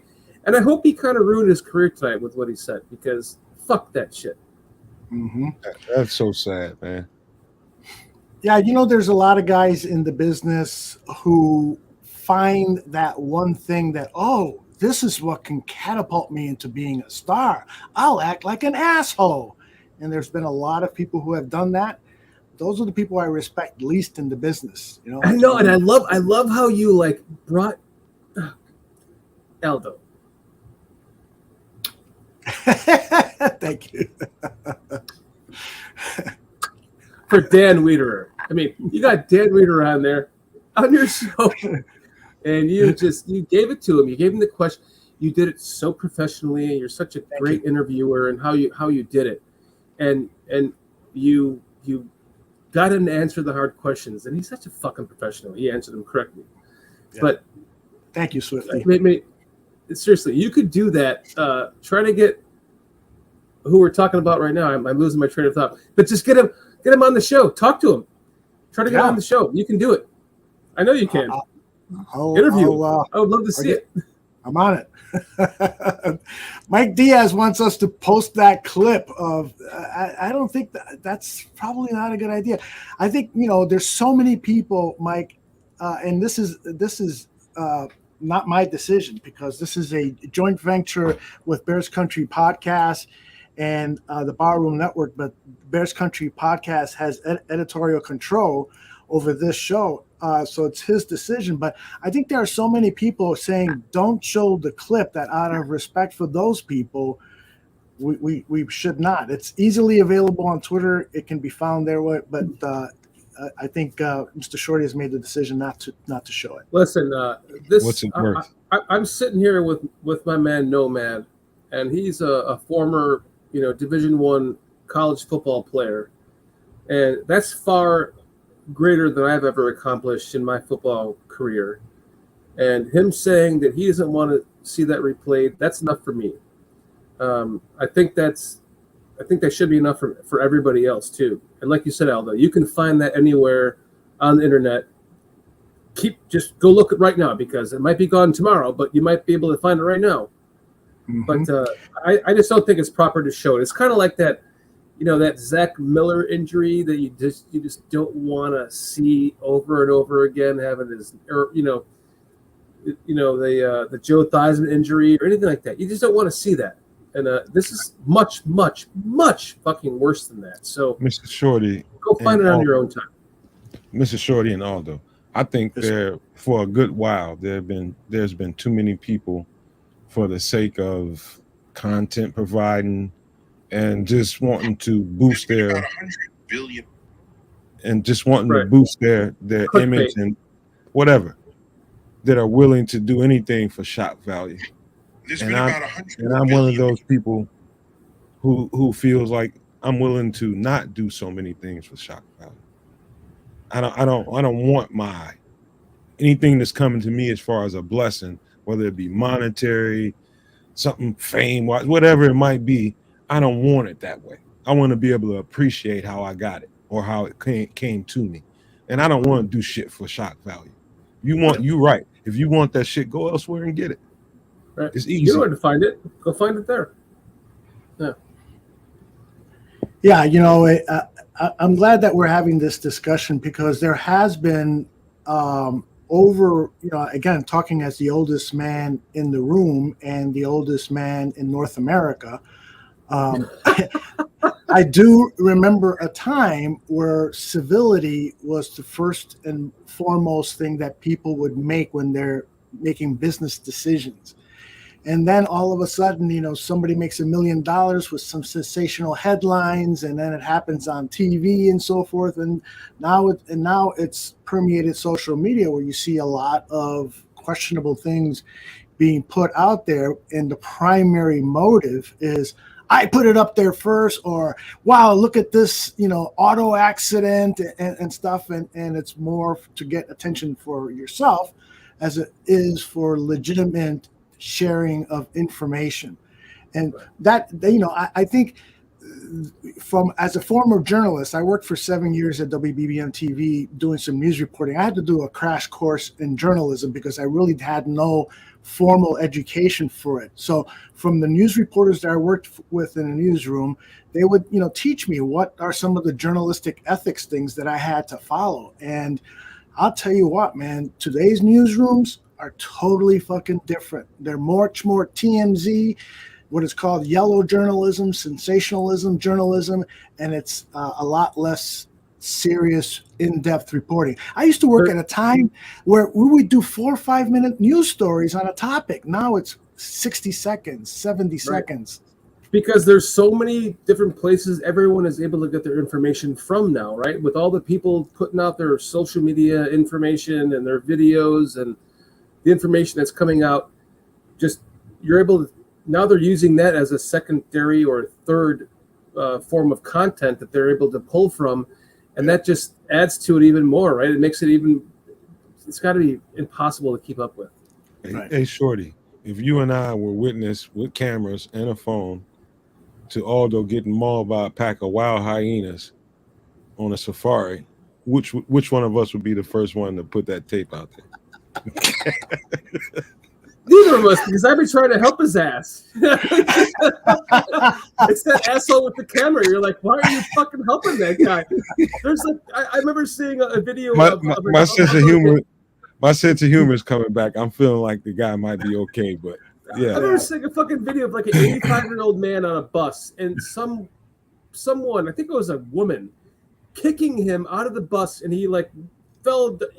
He was on the first, he had to go down those 2 steps to get out of the fucking bus, and he was about to make the first step, and he was like, and she kicked him right in the back, and he went face down, past all the steps in the bus, right into the fucking curb on his face. Stop and I'm lying. Thinking, I'm not going. If he's getting mauled, he's on his own. Where's the fucking crowd kicking that person's fucking ass on video? Like, why are you videoing that? You should be stopping it from happening. God damn, man. What the fuck is wrong with this society? That's I remember. Kill the game. Yeah. I remember when I was in college, I took this whole philosophical class about, obtaining what was called at the time true film, true video. You're shooting something that is real. So, for instance, if you are assigned to shoot a war, you're a cameraman and you're working for the war, and all of a sudden a soldier falls right in front of you. Are you going to take the shot of his last breaths dying, which is what you're supposedly being paid for, or are you going to drop the camera and start performing CPR and try to save that life? And the discussion that went on after that was fascinating. It was like half the room saying, that's my job to tape it. Somebody else should be, saving his life. And the other people were like, what the fuck is wrong with you? Of course you would drop the camera and try to save his life. It was wild. You're not filming fucking, the Disney or the Discovery Wild channel, where you're watching a snake eat a goddamn rabbit. You're in a live situation. You should take the freaking humane way out and try to save the fucking person. I mean, what does that come down to when you are trying to do your job above and before trying to help someone live? If I'm watching Aldo getting mauled, I ain't gonna lie to you, Aldo. I'm gonna throw some rocks at them at least. Get your ass off, Aldo. Get off him. If they start coming after me, I'm right. And you're a good kind, my buddy. Well, That's all I got. I gotta be honest with you. If it were to happen to me, I might want to position the camera where I can get a good shot of me being the hero and saving this guy's life. That's true. Yeah. Like my mother really helped said. my career. Like my mother say, what you gonna do if you got a gun and ain't got no bullets? Hey, you better throw that motherfucker at him at least. Turn it into a hammer. That is great advice your mom gave you there. Oh my fast. God. Oh my God. I'm Somebody glad we're able to laugh again. Yeah, really, it's like Adeptus says humor is good and very healthy way to cope with stuff like this, man. And you're right. You know, when stuff like this happens, it brings you back to reality. We're all humans. We're all, you know, made of with flesh and blood and so forth. And those of us Clogged arteries.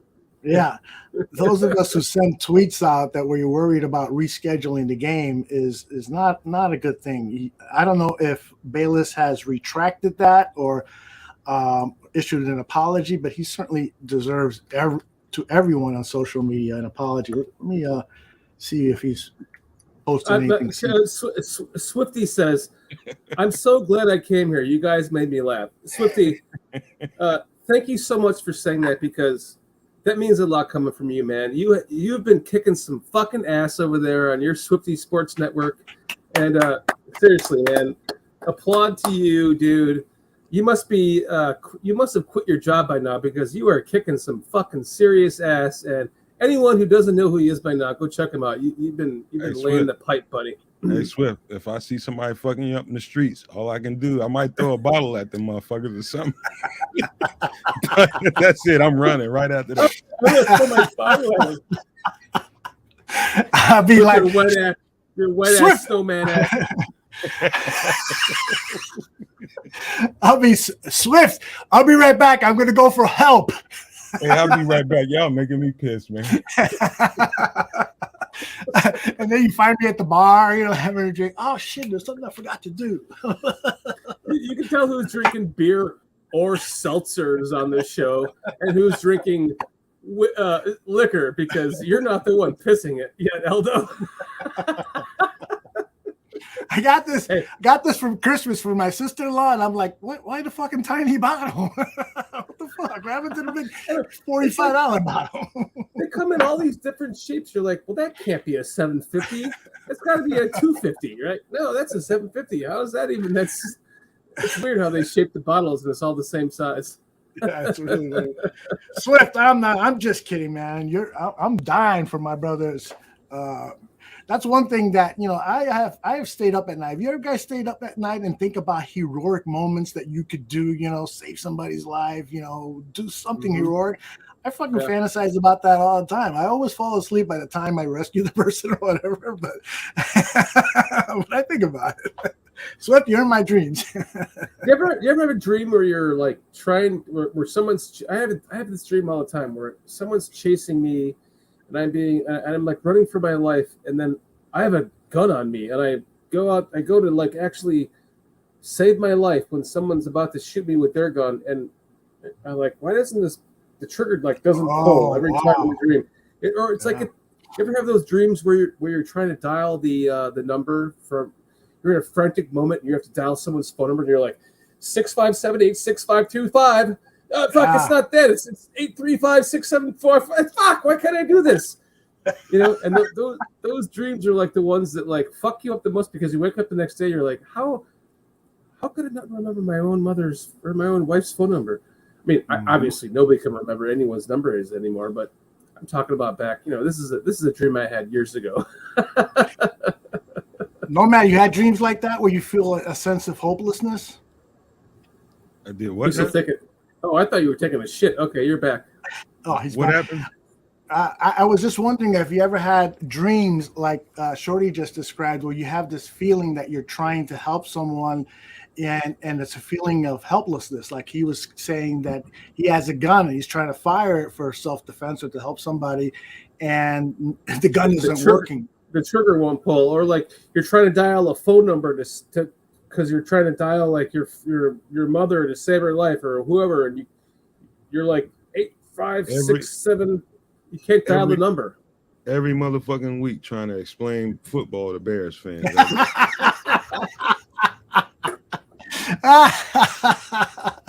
All right, so it appears that it's Dan that needs the therapy session. So, so Dan, look into this circle. Let me put that up. Look into the circle and just focus on the center of the screen. Okay. Wait, first off, how are you taking over my fucking StreamYard? You've given me the power. This fucking guy is taking over my StreamYard, kitty. How does this happen? Okay, I'm looking. He's gonna have your ass walking a plank with a blindfold and a cigarette in a few minutes. All right. That's what I was gonna say, Nomad. He stole it from me. When we're done with this, I have one for you, Aldo. Okay, I'm looking. I gotta turn it over to All Nomad. I see is an X. All I see looking into this is an X. Okay, so Nomad has that therapy voice, those deep pipes. Why don't you take over and hypnotize him and help Dan, Mr. Shorty, get over this feeling of helplessness that he has? Okay. Listen to me, motherfucker. Keep your ass still in that chair. Put your index finger on your nose, because that motherfucker is big and we don't need to see it. Stand up. I'll cover it up. All right, ready? Stand up.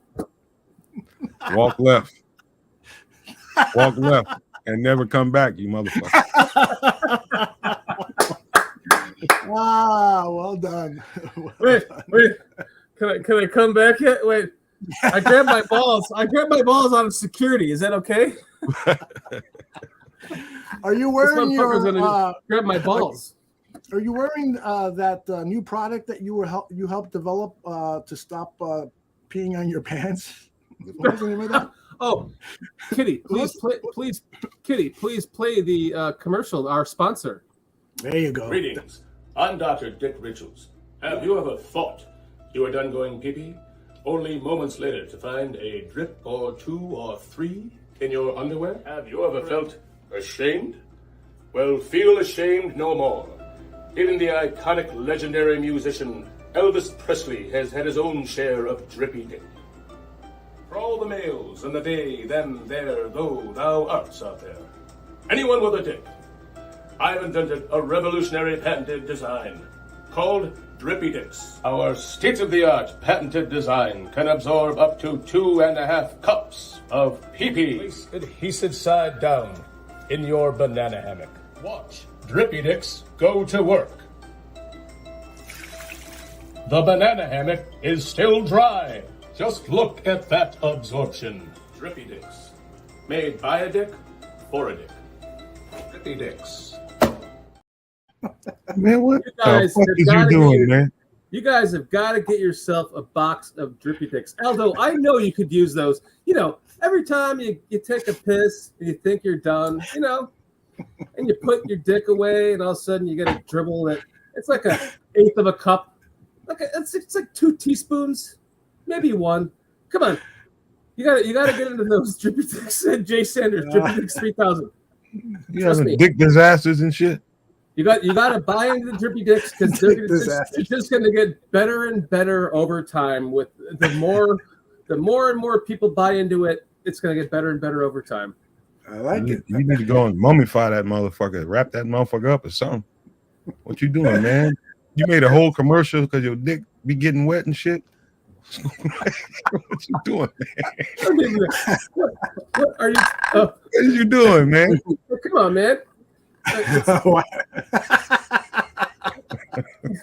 It's a topic, man. This is the stuff that white people go through. Why are my nuts in the toilet water? Come on. And Swifty is right. Swifty is right. I got drippy dick all over my camera and everything else. You gotta have your Drippy Dicks for when your nuts drop in the water, when you over tinkle yourself, when you put your dick back in your panties, your man panties. You know. Yeah. They're our sponsor, so man, my dick over here just watching that. If you go on Amazon, If you go on Amazon, you can sign up for the subscription to get Drippy Dicks. If you put in the code Ballroom Network or Bears Country Podcast, either one of them, you'll get a 20% discount on your first year. How about another commercial and call me Dick? Call me Dick Dollar. My dick get money. We'll have to make one for you. I can see it now. He's walking into a room. I put a money suit on. He's walking into a room and you think he's got a big belly, but no, that's his dick cock curled up into a big ball. I love your advice though, Aldo. You said your advice was because the original video of that was 2 minutes long, and you're like, my advice to you is just too long. And I was like, yep, you're right. I cut it down into a minute. A minute was hard. It was hard to make it a minute, but I know, right? When you, my gosh, I've been in so many situations where I edit something together and it's like, you know what? I feel it that it's too long, but I don't want to fucking touch a single picture I took. If you guys want to see the full 2-length version, you can go to what is now Bears Country Productions, and you can go to search in the videos. You can see the full 2-minute version of that. It's fucking hilarious. Hey, I've had a bad enough life. You ever seen a heroin addict's hands? Yeah. Yes. Somebody that shoots up, what do they look like? They're all swollen up and big and shit. Yeah, the veins are all like because normally a person that does that, they start off in their hands and in their feet and toes and all that shit. Where people can't see. It ends up in their veins. But then what happens after that when you run out of veins there? Where do you end? What do you end up with? Right in the main vein there? Nah, go down a little low, Drippy. Oh. Ooh, I seen a guy tied up, me and my friends, when I was probably about 8, 9 years old in an abandoned house, tied all up right there. And he was shooting them up. And that motherfucker noticed us. We were sneaking in there and watching him. And he was so fucking high, he couldn't even fucking really react because it was after he put the shot in. I'm gonna get you, motherfucker. He was cussing us out and he was trying to get up, but his ass couldn't. And he sat there and he shitted on himself. Oh, man. And it stunk so goddamn bad, man. This is bad shit that I'm sharing with you guys that no kids. The movie Train Spotting. Kind of shit that kids shouldn't see, man. Yeah. Mm-hmm. So I never did drugs because of that motherfucker. Plus, you were playing sports. You should not have been doing drugs. Yeah, that too. But I made some choices as a young boy that I was never gonna be that guy tying up my dick with a string. Tied up my dick with a string. It's the truth, man. Steve Phillips, that's crazy. Thanks for joining us, Steve Phillips. He's my cousin. All right, we killing Hi, the chat, Stevie. man. Let's get back to some. Stevie's my cousin. Just want you guys to know that. He finally comes in fucking 3 hours later. Thanks for joining us, Steve. You fucking worthless cousin. You got any updates, man? Anything further than what we heard recently? Well, there is a tweet from a gentleman named Jake List, who is the senior Associated Press Digital. He's writing an open tweet to T. Higgins, and he writes, "Dear T. Higgins, you are loved. You are so loved. You are important. You are not to blame. You are so much more than a game. You are a human being. You are a son, and you are a beloved family member of Houday Nation. Please stay strong." So we talked about that briefly earlier. It's T. Higgins must be going through a really tough time. I think somebody in the chat first said it, and Nomad, you echoed it. So our hearts are also going out to T. Higgins, everyone, anyone who was on that field, and truly anyone who has played this very dangerous game. You guys have done something that few of us have done, which is put your life on the line, put your extremities on the line. I was alive for the Chuck Hughes death. I was alive for the Darryl Stingley paralysis when Jack Tatum hit him over the middle, and he's was paralyzed for the rest of his life from the neck down. I've seen these horrible, horrible accidents, and so I can appreciate what the professional and amateur athlete goes through. to give us entertainment, really. And so we should never lose sight of that. You know, although I'm glad, I appreciate that, man. I really do. And when you start this stuff at an early age, you get coaches echoing things to you, and some of this stuff, it flies right over your head and goes through your ears, and some of the shit sticks to you. And some of the stuff that stuck to me, through the years is, hey man, this the primary premise of football is absolute violence. It's Mm-hmm. absolute violence. Everything about it is violent, and you need to play that way.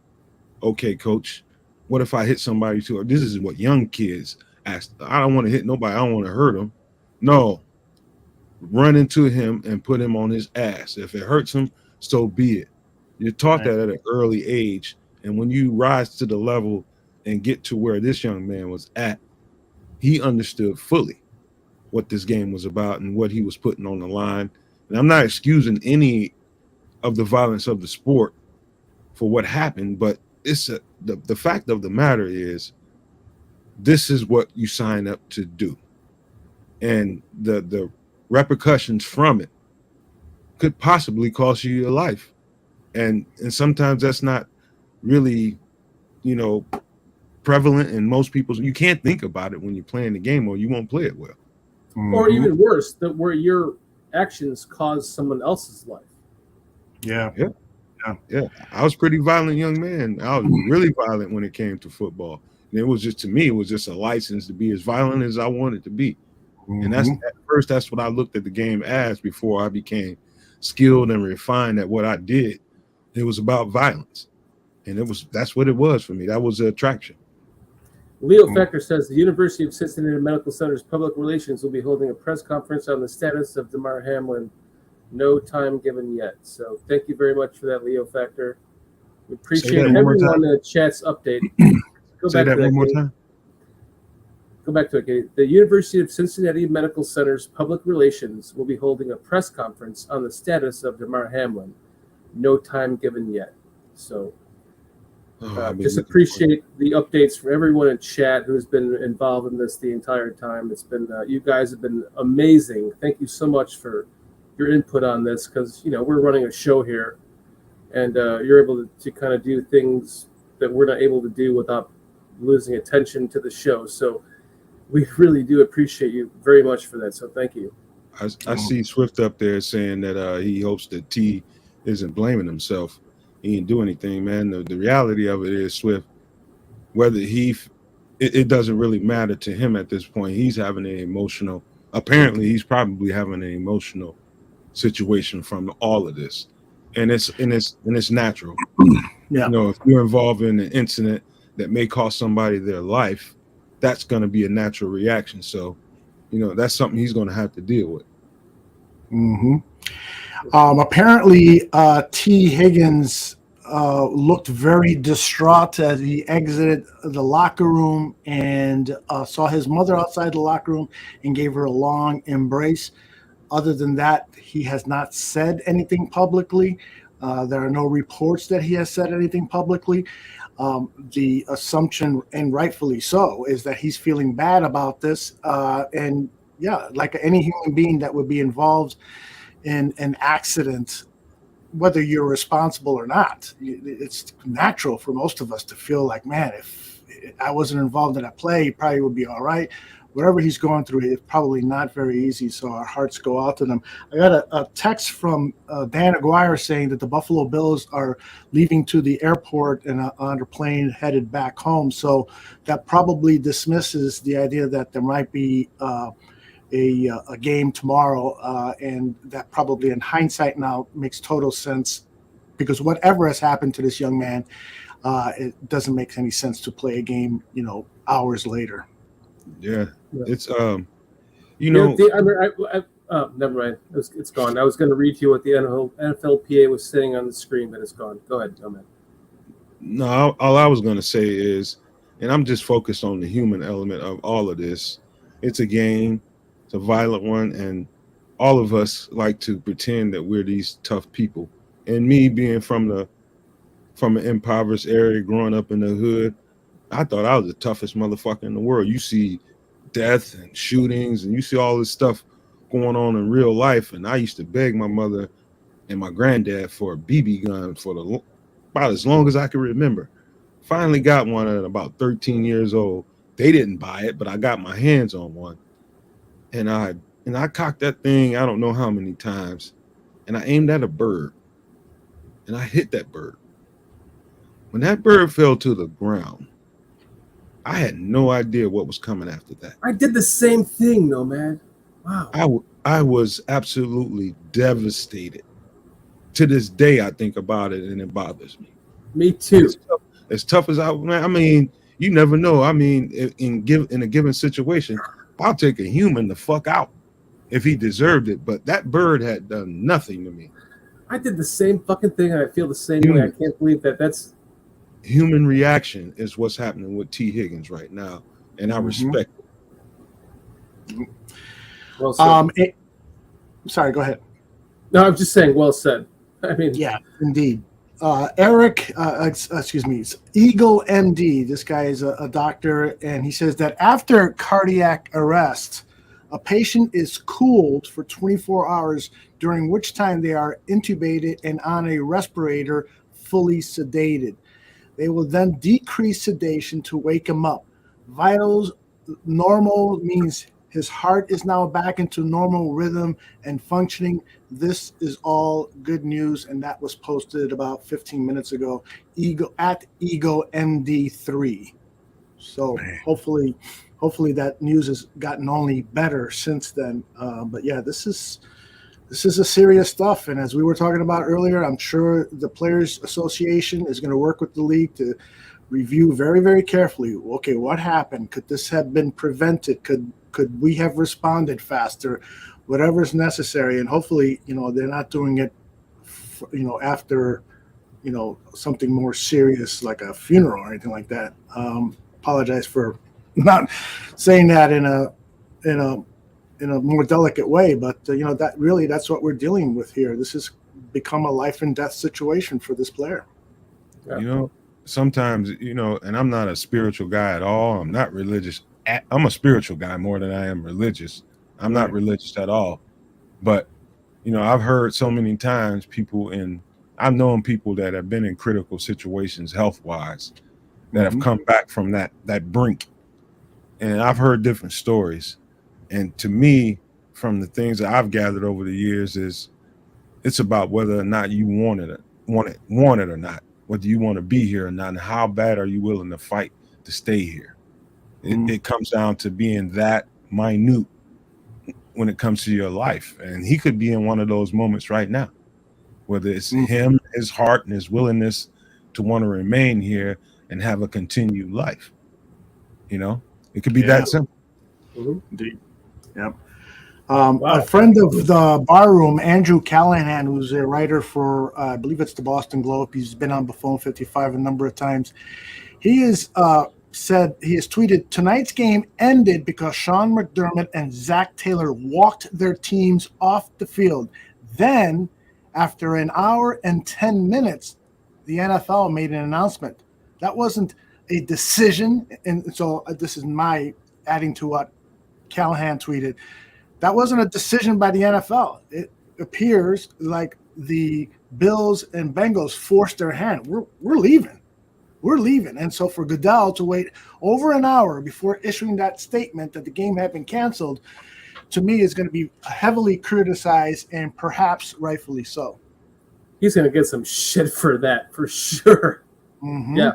He's not the right person to be at the helm of this league. If he can't make that snap decision, who knows who was in his ear? Jerry Jones and the rest of the owners of the league, the people that own, stake in the game and the NFL and its brand. Who knows who was in his ear? But if you can't make that snap decision to say, you know what, you guys, this is one I got to make this call, and this is on me. Whatever you guys think afterwards, that's on me too. This can't happen after this point. He's a pussy, and he's got to be one it shouldn't take that long. A guy might have died and lost his life, and you have to really take that long to consider. Yep. And the coaches have to get to the point where they're pulling guys away from it and saying, no, we're not doing this regardless of what you say. You're a pussy. I'm sorry. Yep. Yeah, Jay Sanders has written that people are calling for Skip Bayless to be fired. What do you guys think? Should he be fired or suspended? Absolutely. Yes, suspended. It's time. It's time. Put his ass on notice. Yeah, you have to be more in this world. We're talking about human nature, human beings. We're not talking about robots that you can take to a back room and put a few screws. These are humans in their lives, their mothers, their fathers.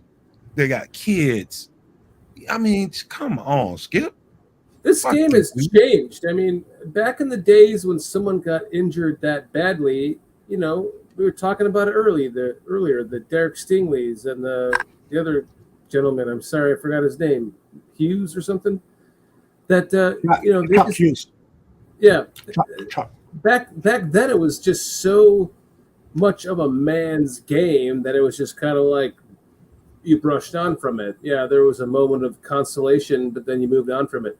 Now, in the day and age that we live in now, where everything is so social media driven and everything is so sensitive to everyone's individual perspectives and thoughts, this is a much bigger deal now than it was back then, 30, 40 plus years ago. And it needs to be examined in that nature. And we need to look at the protocols of what the NFL is going to be moving forward when they're talking about injuries like this that happen in real fucking time. Because if someone's going to, I don't like to use the word DIE, but pass away on the fucking field, and you're not going to have any goddamn semblance to humanity, and you're going to make that all about the game and the money, then you need to go fuck yourself twice. So I think this is a big changing moment for the NFL and how they're going to view and they're going to handle things moving forward with situations like this and protocols that they put in place. Yeah, Shorty, we live in a capitalistic society, and everything circles and revolves around it. Whether you agree with our society or not, it revolves around capitalism, and they are in a business. That being said, there are times and moments that transcends that business and that idea of capitalism. That there's times when that has to go right out of the window, and you focus on the human element of what's going on to drive your capitalism, and that's the entertainment business, and that's that player. Exactly. Guys, can I just want to jump in here. Aldo, you and I have experience. Please do, Kitty. God damn, you should be joining us the whole time. No, hold on. 20 years in the film industry, very high budget films to low budget. Aldo, you've been in television for over 30, 40 years? Yes, 40 years. We have experienced some very tragic. I know what she's going to say. I'm going to have another drink while she's talking. I'll be right back. I'm not going to actually divulge exactly what happened, but I have seen some very horrific, irresponsible calls on the people in power in the studio levels that were in charge that put people's lives in danger and also deaths that occurred. Yep. The fact that they were still airing this, I understand it's a live event and that commercials were still going on and they're trying to cover it. But I agree with everyone. The game should have stopped. When these tragedies happened on multiple movies that I was on, we stopped immediately. There was no question. Why the fuck are we going to film? Yeah. What kind of heartless bastard are you? So when I see this, it also hits me to that level, and seeing him drop, it hits me to what happened to my mother, being resuscitated for 15 minutes. She's 80 years old. Like it really messes with my head that no one has any kind of human compassion anymore. But it's like no one wants to stop watching the NFL. No one here is going to stop watching the NFL, right? Even if it happened on soccer, they're not going to watch. They're going to stop watching it. They're going to keep watching it. Basketball, baseball, sports still continue. It's the people in charge that have to actually take ownership and say, This is a human life, and we need to stop everything that we're doing right now and focus on that person. It's not a knee injury, and yeah, there's been very serious head injuries before, but nothing. I've never seen anything like this. That's why I was very conflicted when I even brought up just to see what happened to him when he fell. It was awful. So Kitty, Kitty, I I just want see to it. thank you for interjecting there and saying all that, because, coming from your perspective, that you're speaking from a female perspective who basically loves the NFL because of your husband, and sitting here watching this in real time and giving us the information before we even knew it happened, and watching it from a compassionate female perspective really adds to the humanity to it, and you're 100,000% correct. So thank you for jumping in and saying that. It just, And- you know, I'm sorry, Kitty, go ahead. it's like the studio people.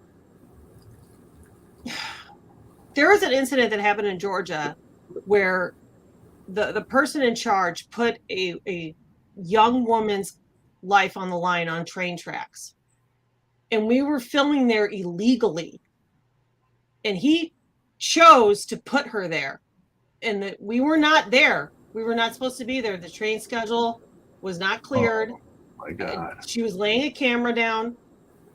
The train And you can came imagine what and she happened got next. hit. Yeah. And we still had memorials for her afterwards. And now they've been incarcerated. They've been found guilty. The producer and the director and the studio person was found guilty. But the location manager informed them that they were going to do this, and then walked away and said, "We do not have clearance to do this." He stood up and said, "We do not have clearance to do this." But what happens? The rest of the crew feels like, I'm going to lose my job if I don't show up. Right. So, like, there's decisions that you can make as a Right. human being.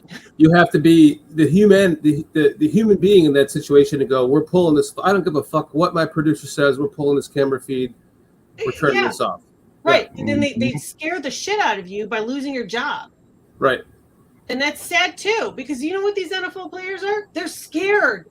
All these sports, they're scared to lose their job. They're going to show up because they were paid to do that. But when something like this happens, everyone has to take an actual moment and say, we are not supposed to be doing this right now. And, Okay. and like a little thing, just a side note, I'll let you go, Nomad. But they, years ago, when you were the first pick in the draft, or you were the top 5 pick, you got, an $80 million contract. And then they had the collective bargaining agreement and everything else. And they changed it to where if you're a first round draft pick, you get this many, you get a 4-year contract with a 5-year option. And if you're drafted in this section of the first round and this section, you get a different contract. And so really you're not making the money. A 6th round fucking draft pick is making nothing compared to what he should be making in the NFL. And this, at the very least, I think this is going to cause a collective bargaining agreement issue that's going to be like, listen, a 6th round draft pick should be paid as much as anyone who is worth, getting their life to that. Because if I'm going to give you my life for $300,000 or whatever a year, it might, at the very least, might make them change their decision to go, oh, well, for $2 million, it's worth it. Because it's just not to put money into the situation, but it's kind of, they've kind of degraded how the pay scale has gone over the years.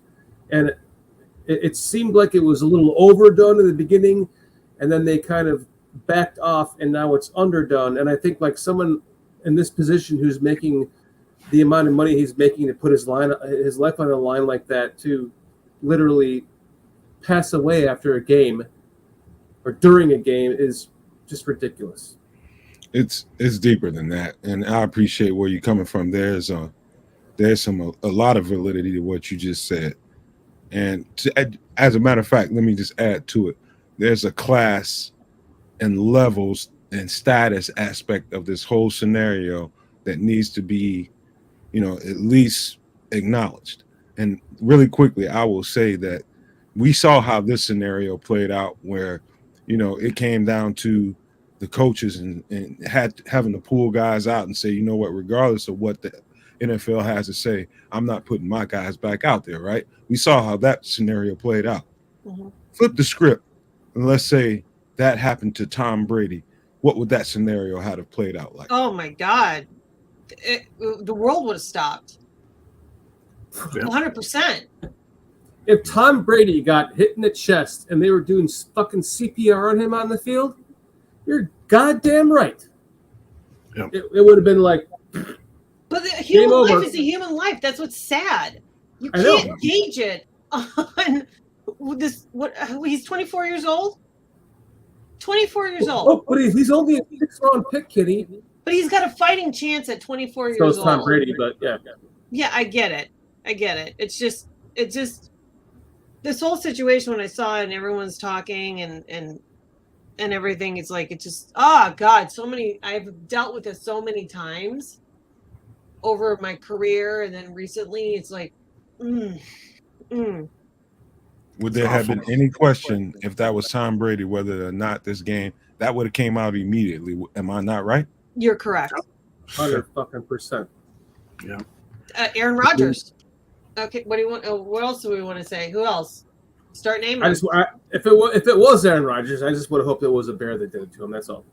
Status. It's all about status and where you stand as far as your value towards the bottom line, and that's the dollar. Right. Yeah. Yep.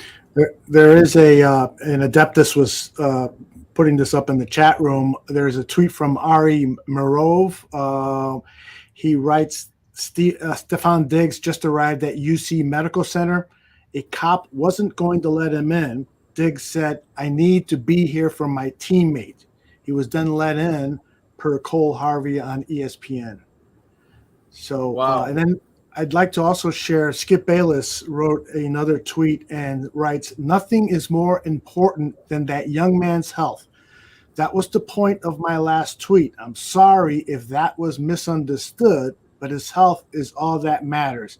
Again, everything else is irrelevant. I prayed for him and will continue to. See, that's weak, Skip. That's weak. You're backtracking, bitch. Yeah. I mean, all he should have done was, I apologize for being so insensitive. I regret my last tweet. That's what he should have said.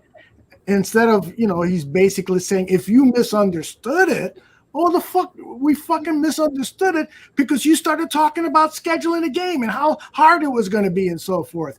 You weren't only concerned with the player's health, you fucking moron. Fuck Skip Bayless. You mop the floor moving backwards, not moving forwards, you piece of shit. You know what he's stuck in? He's stuck in Wall Street. He thinks that he's in the movie Wall Street. He's Gordon Gekko. He acts like this giant hard ass that has zero heart. And as soon as he realizes that he fucked up, he is now backpedaling because his ass really is on the line now. And they will snatch you really quick off the air for things like that. I'm never ever going to watch the show again. You can count on that. Yeah. Has anyone noticed that Kitty has a wolf for her? I did notice that. I'm scared as fucking Kitty. Fuck with her, man. I'm getting kind of turned on. My wife had on. You want to do a wife swap, Aldo? My wife had on Twilight all day yesterday or day before yesterday, a marathon of the Twilight movies. And so I'm walking by the TV and then she's watching she's getting turned on by some guy turning into a wolf. You know, the whole world is turning VR, whether we are in that arena or not. And that's her avatar. I'm scared as fucking kid. Look, I'm very gentle and I'm very loving, but if you hurt me or hurt anyone I love, yeah. She's not a kitty. She's a wolf. Yep. I have a very vicious tongue. All right, boys, I'm going to let you get back to it. I just had to say that. I had to say that, I had experience with this for many years and just want to put my 2 cents in because, we can all be human beings. It's not hard. We all have hearts. I appreciate it. Indeed. No, we love your input, Kitty. Anytime, you're welcome to just please jump in.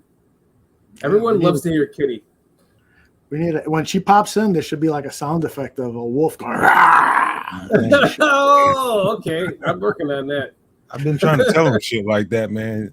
Hey, Shorty, you hard headed motherfucker. I've been told you that. Fuck off, no man. So somebody in the Baby chat steps, room. baby steps. It was Swifty. Swifty put up a kitty and then over Dan S. So if you can find that, Swifty put that up. So I love Swifty, man. Good job. She trumps you, mother. I love it. I love it. You know, Well- Eldo, I keep wanting to call you fucking Nomad, but Go ahead. earlier in the show, because I'm not used to talking to you on Monday nights. This is fucking amazing. So, Eldo, earlier in the show, you were talking about your love for the Bears and how you always just wanted them to win and blah blah blah. You were going on the superfan thing, and I want to pull up something here for you. It might take me a second because I'm a little bit behind and I didn't have it ready for you. Sure. So let me. Yeah, and while you're pulling that up, I'll say this. You know, the second season I started following the Bears, they finished 1-13, and so I'm used to all the pain. The pain came early, and me, you know, stupid 9-year-old kid, I'm crying of a team that I just started following a year earlier. 1-13, they play, they're awful. And I've been indoctrinated ever since, you know. And when 85 finally came along and they won a Super Bowl, it was one of the biggest moments of my life. Anyway, go ahead. 85 is when I became a fan, and I was 10 years old. Okay. And so I made I've been working on some parody song fun stuff. And so when you were talking earlier about your diehard love for the Bears, I wanted to just have this ready, just play it for you. But then the conversation went on, and then we went back into what's going on and current events. But I just want to play this, just kind of lighten up the mood, because there are 47 people still here hanging out with us. So, Aldo, this is my tribute to you as the super fan. I want to know if you kind of feel the same way as me. Here, let's see if this works. Where is it not playing? Why is it not playing? It's not. Well, your audio is all the way down. See, you just your audio is muted. Oh, there we go. Wait. And then play from the beginning. There you go. Okay, there you go. Let me move it back. Okay, it's just for you, buddy. Alrighty. And still can't hear it. Do you hear it over there? You can't hear that? No. Do you hear it, Nomad? You can't fucking wait. You can't hear that? I don't hear shit. What the fuck happened? This used to work. I don't know what's going on right now. You gave some advice to Kitty, and I don't know what. Let's see. Well, that's not from YouTube or anything like that, right? When you share. Okay, so when you share your screen like a window, when you're sharing a Chrome tab, there is a button all the way in the left bottom that you check that says Share Tab Audio. Maybe that's why it's not working. No, this is an actual MP4 that I made on your hard drive. Okay. Yeah, it's an actual MP4. It's right here. It's an MP4. Yeah, so there must just be some kind of, because I've never had a problem before where I didn't have any audio. Not play. Oh, that fucking guys, sucks. Jesus Christ.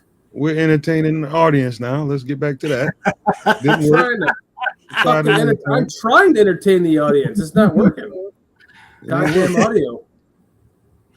There are tons of Bengals fans are showing up at UC Medical Center to show support for Damar Hamlin, according to Marshall Kramsky, the Emmy Award-winning reporter from the Associated Press. Okay. Bear So Truth more news is coming. Has a question for all of us, I guess. Yeah. What's up, Bear Truth? Shoot. BT9, my man.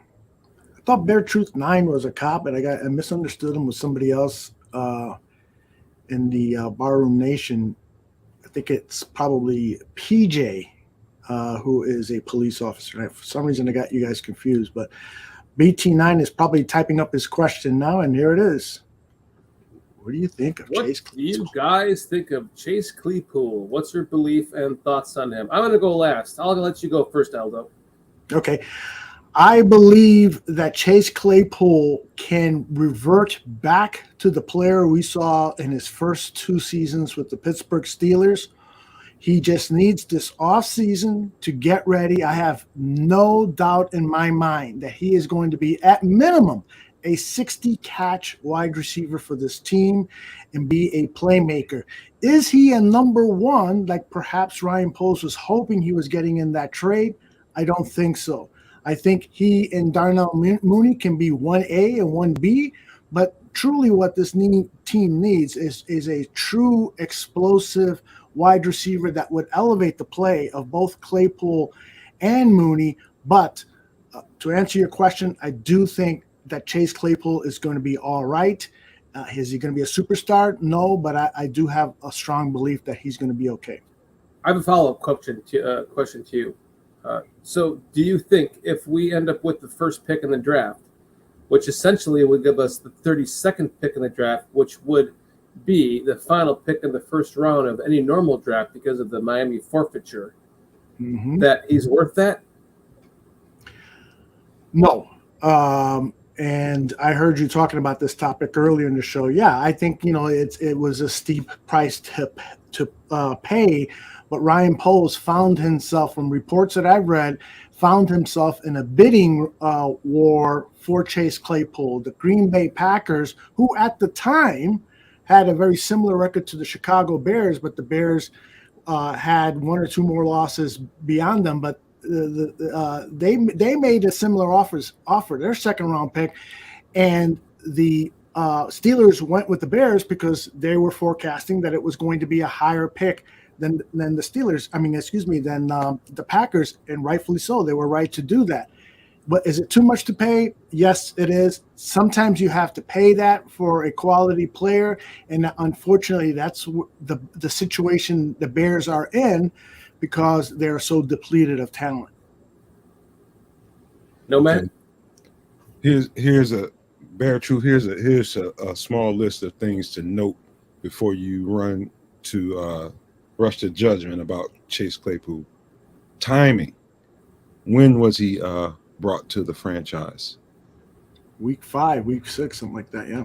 Yeah, early part of the season. Well, semi-early part of the season, somewhere towards mid-season.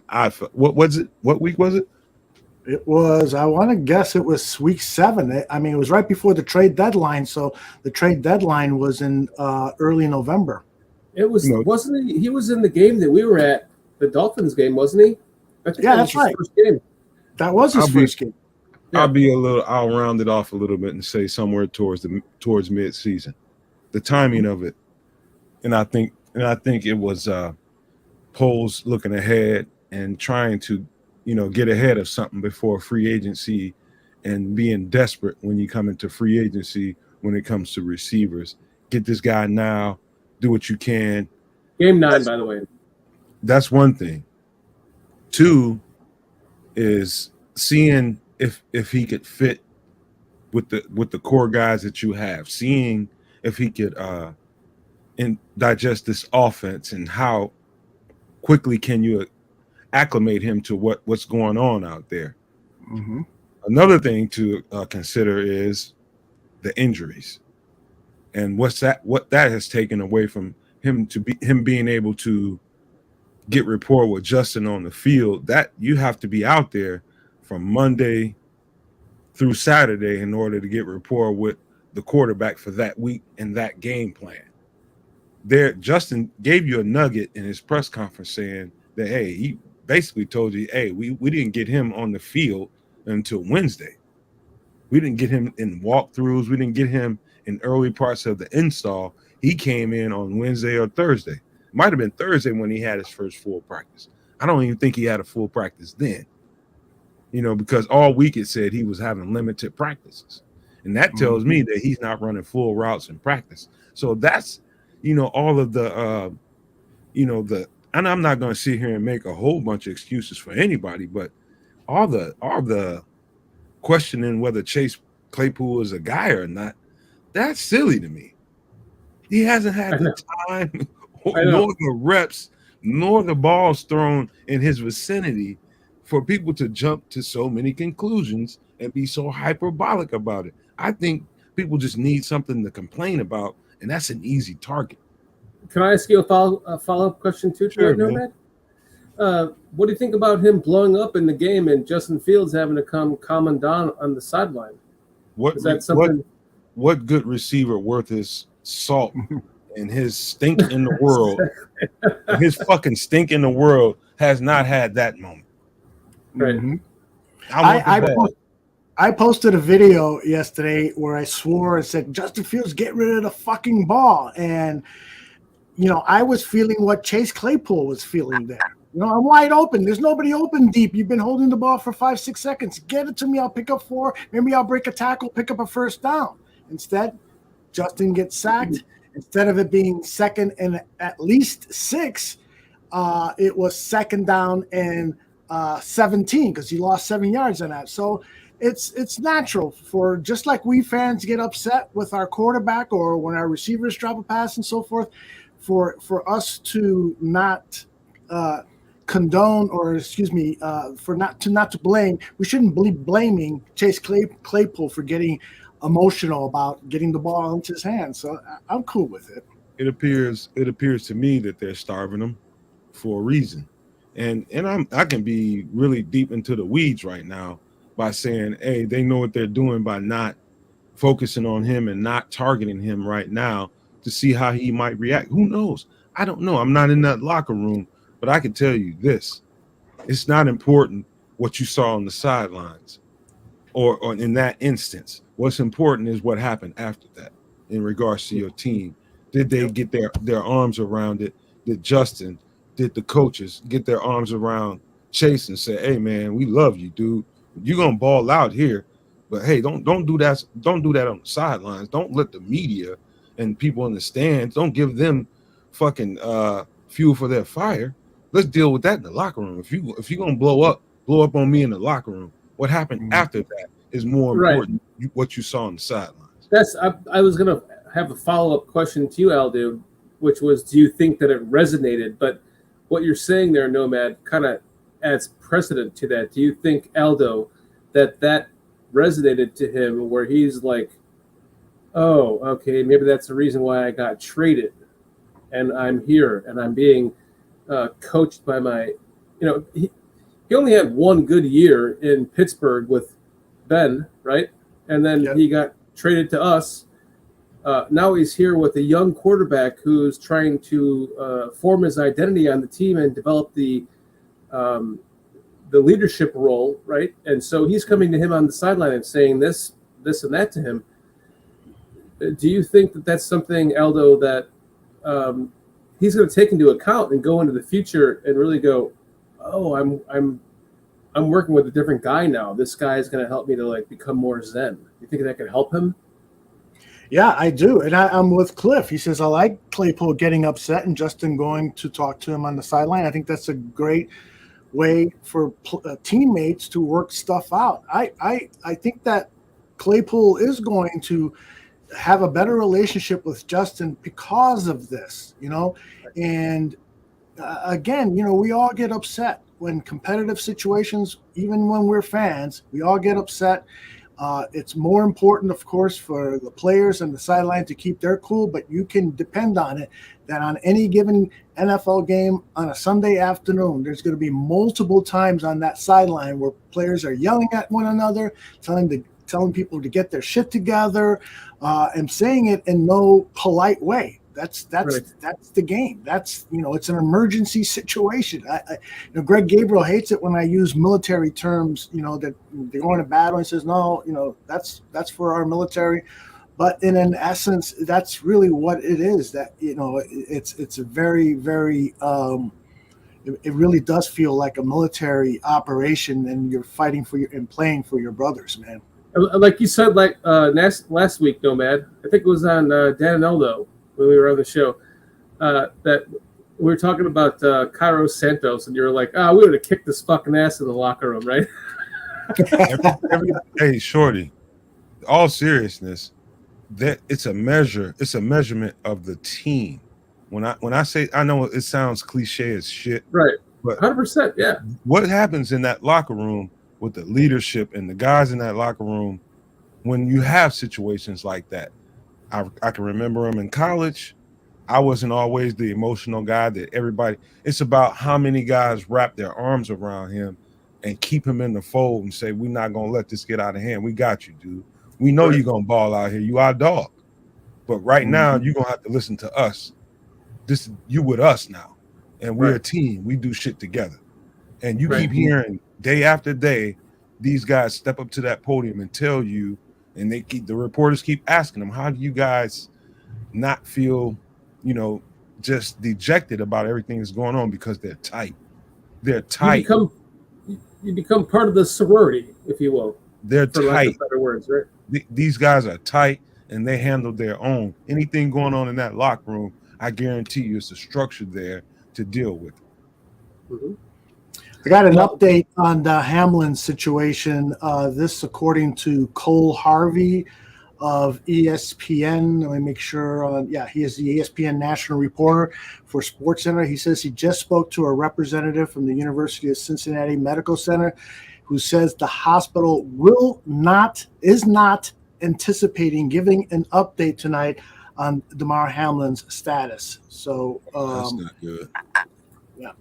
Well, it could be because it's late at night and they just want to work on him overnight. It could be family oriented. They're like it's a quarter to 11, man. That's not good, bro.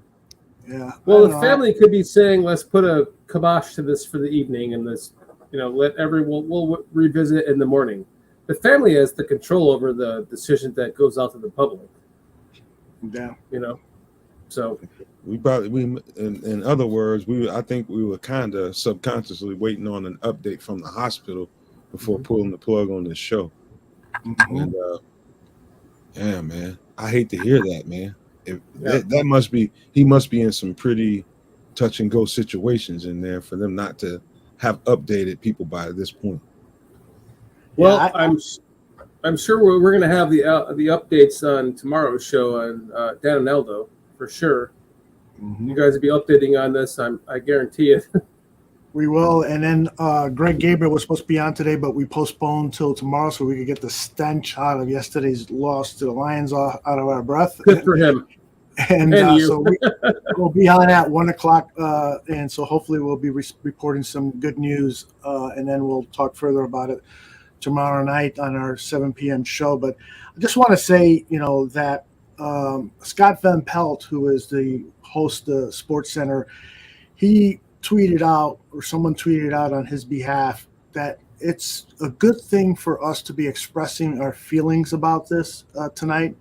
And so I'm so happy that you guys, Nomad, you and Mr. Shorty and Kitty had this show on tonight to discuss this, and that you guys were able to adjust accordingly and treat this subject with the respect that it's due, and with the prayers and good vibes and hopes that we've been sharing personally and from people in the chat. This is good, and I'm glad to hear, getting the professional advice from Adeptus on what some of this could mean has been invaluable, and listening to other people in the chat share their heartfelt thoughts and stuff. It's important to all of us. And so kudos to you, Dan and Nomad, for leading the way with this.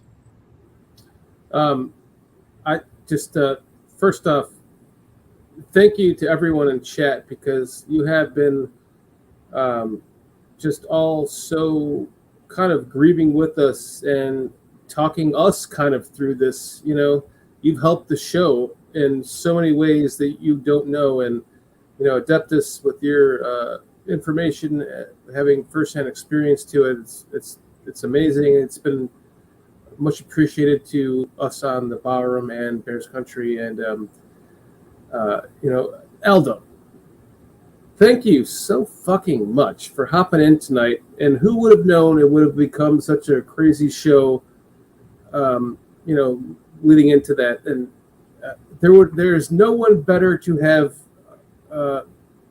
talked to about this on the Ballroom Network than with you, my podfather friend. So thank you so much for joining us tonight. It's been a great talking to you.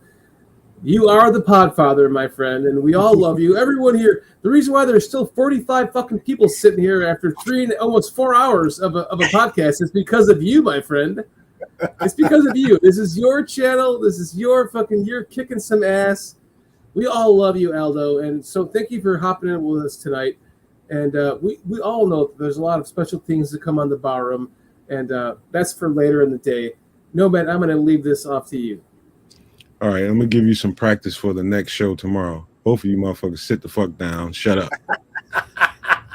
But, no, seriously, man. I appreciate being on the air with you guys. Having you two guys here and being pliable enough to, like Aldo said, being able to adjust to the circumstance. That was gold. It's money. And you guys in the chat, man, I love you motherfuckers, man. To no ends. I mean, you guys wouldn't give up. You stayed in here with us. You gave us updates. You gave us your points of view. I mean, dude, you guys are great, man. I love it. And if it wasn't for you guys in the chat, there is no fucking reason to keep doing this at all. Absolutely not. Nope.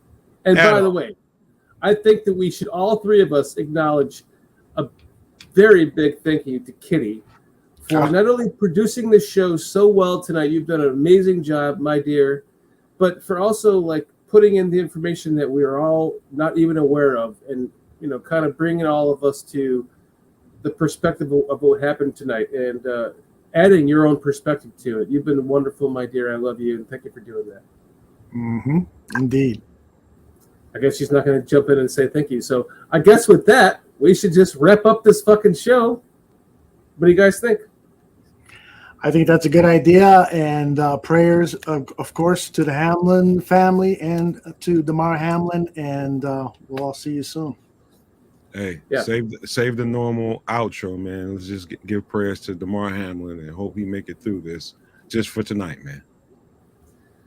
I'm sorry, but I do give my prayers to Damar Hamlin and everything else, but I have to end the show on a Bears.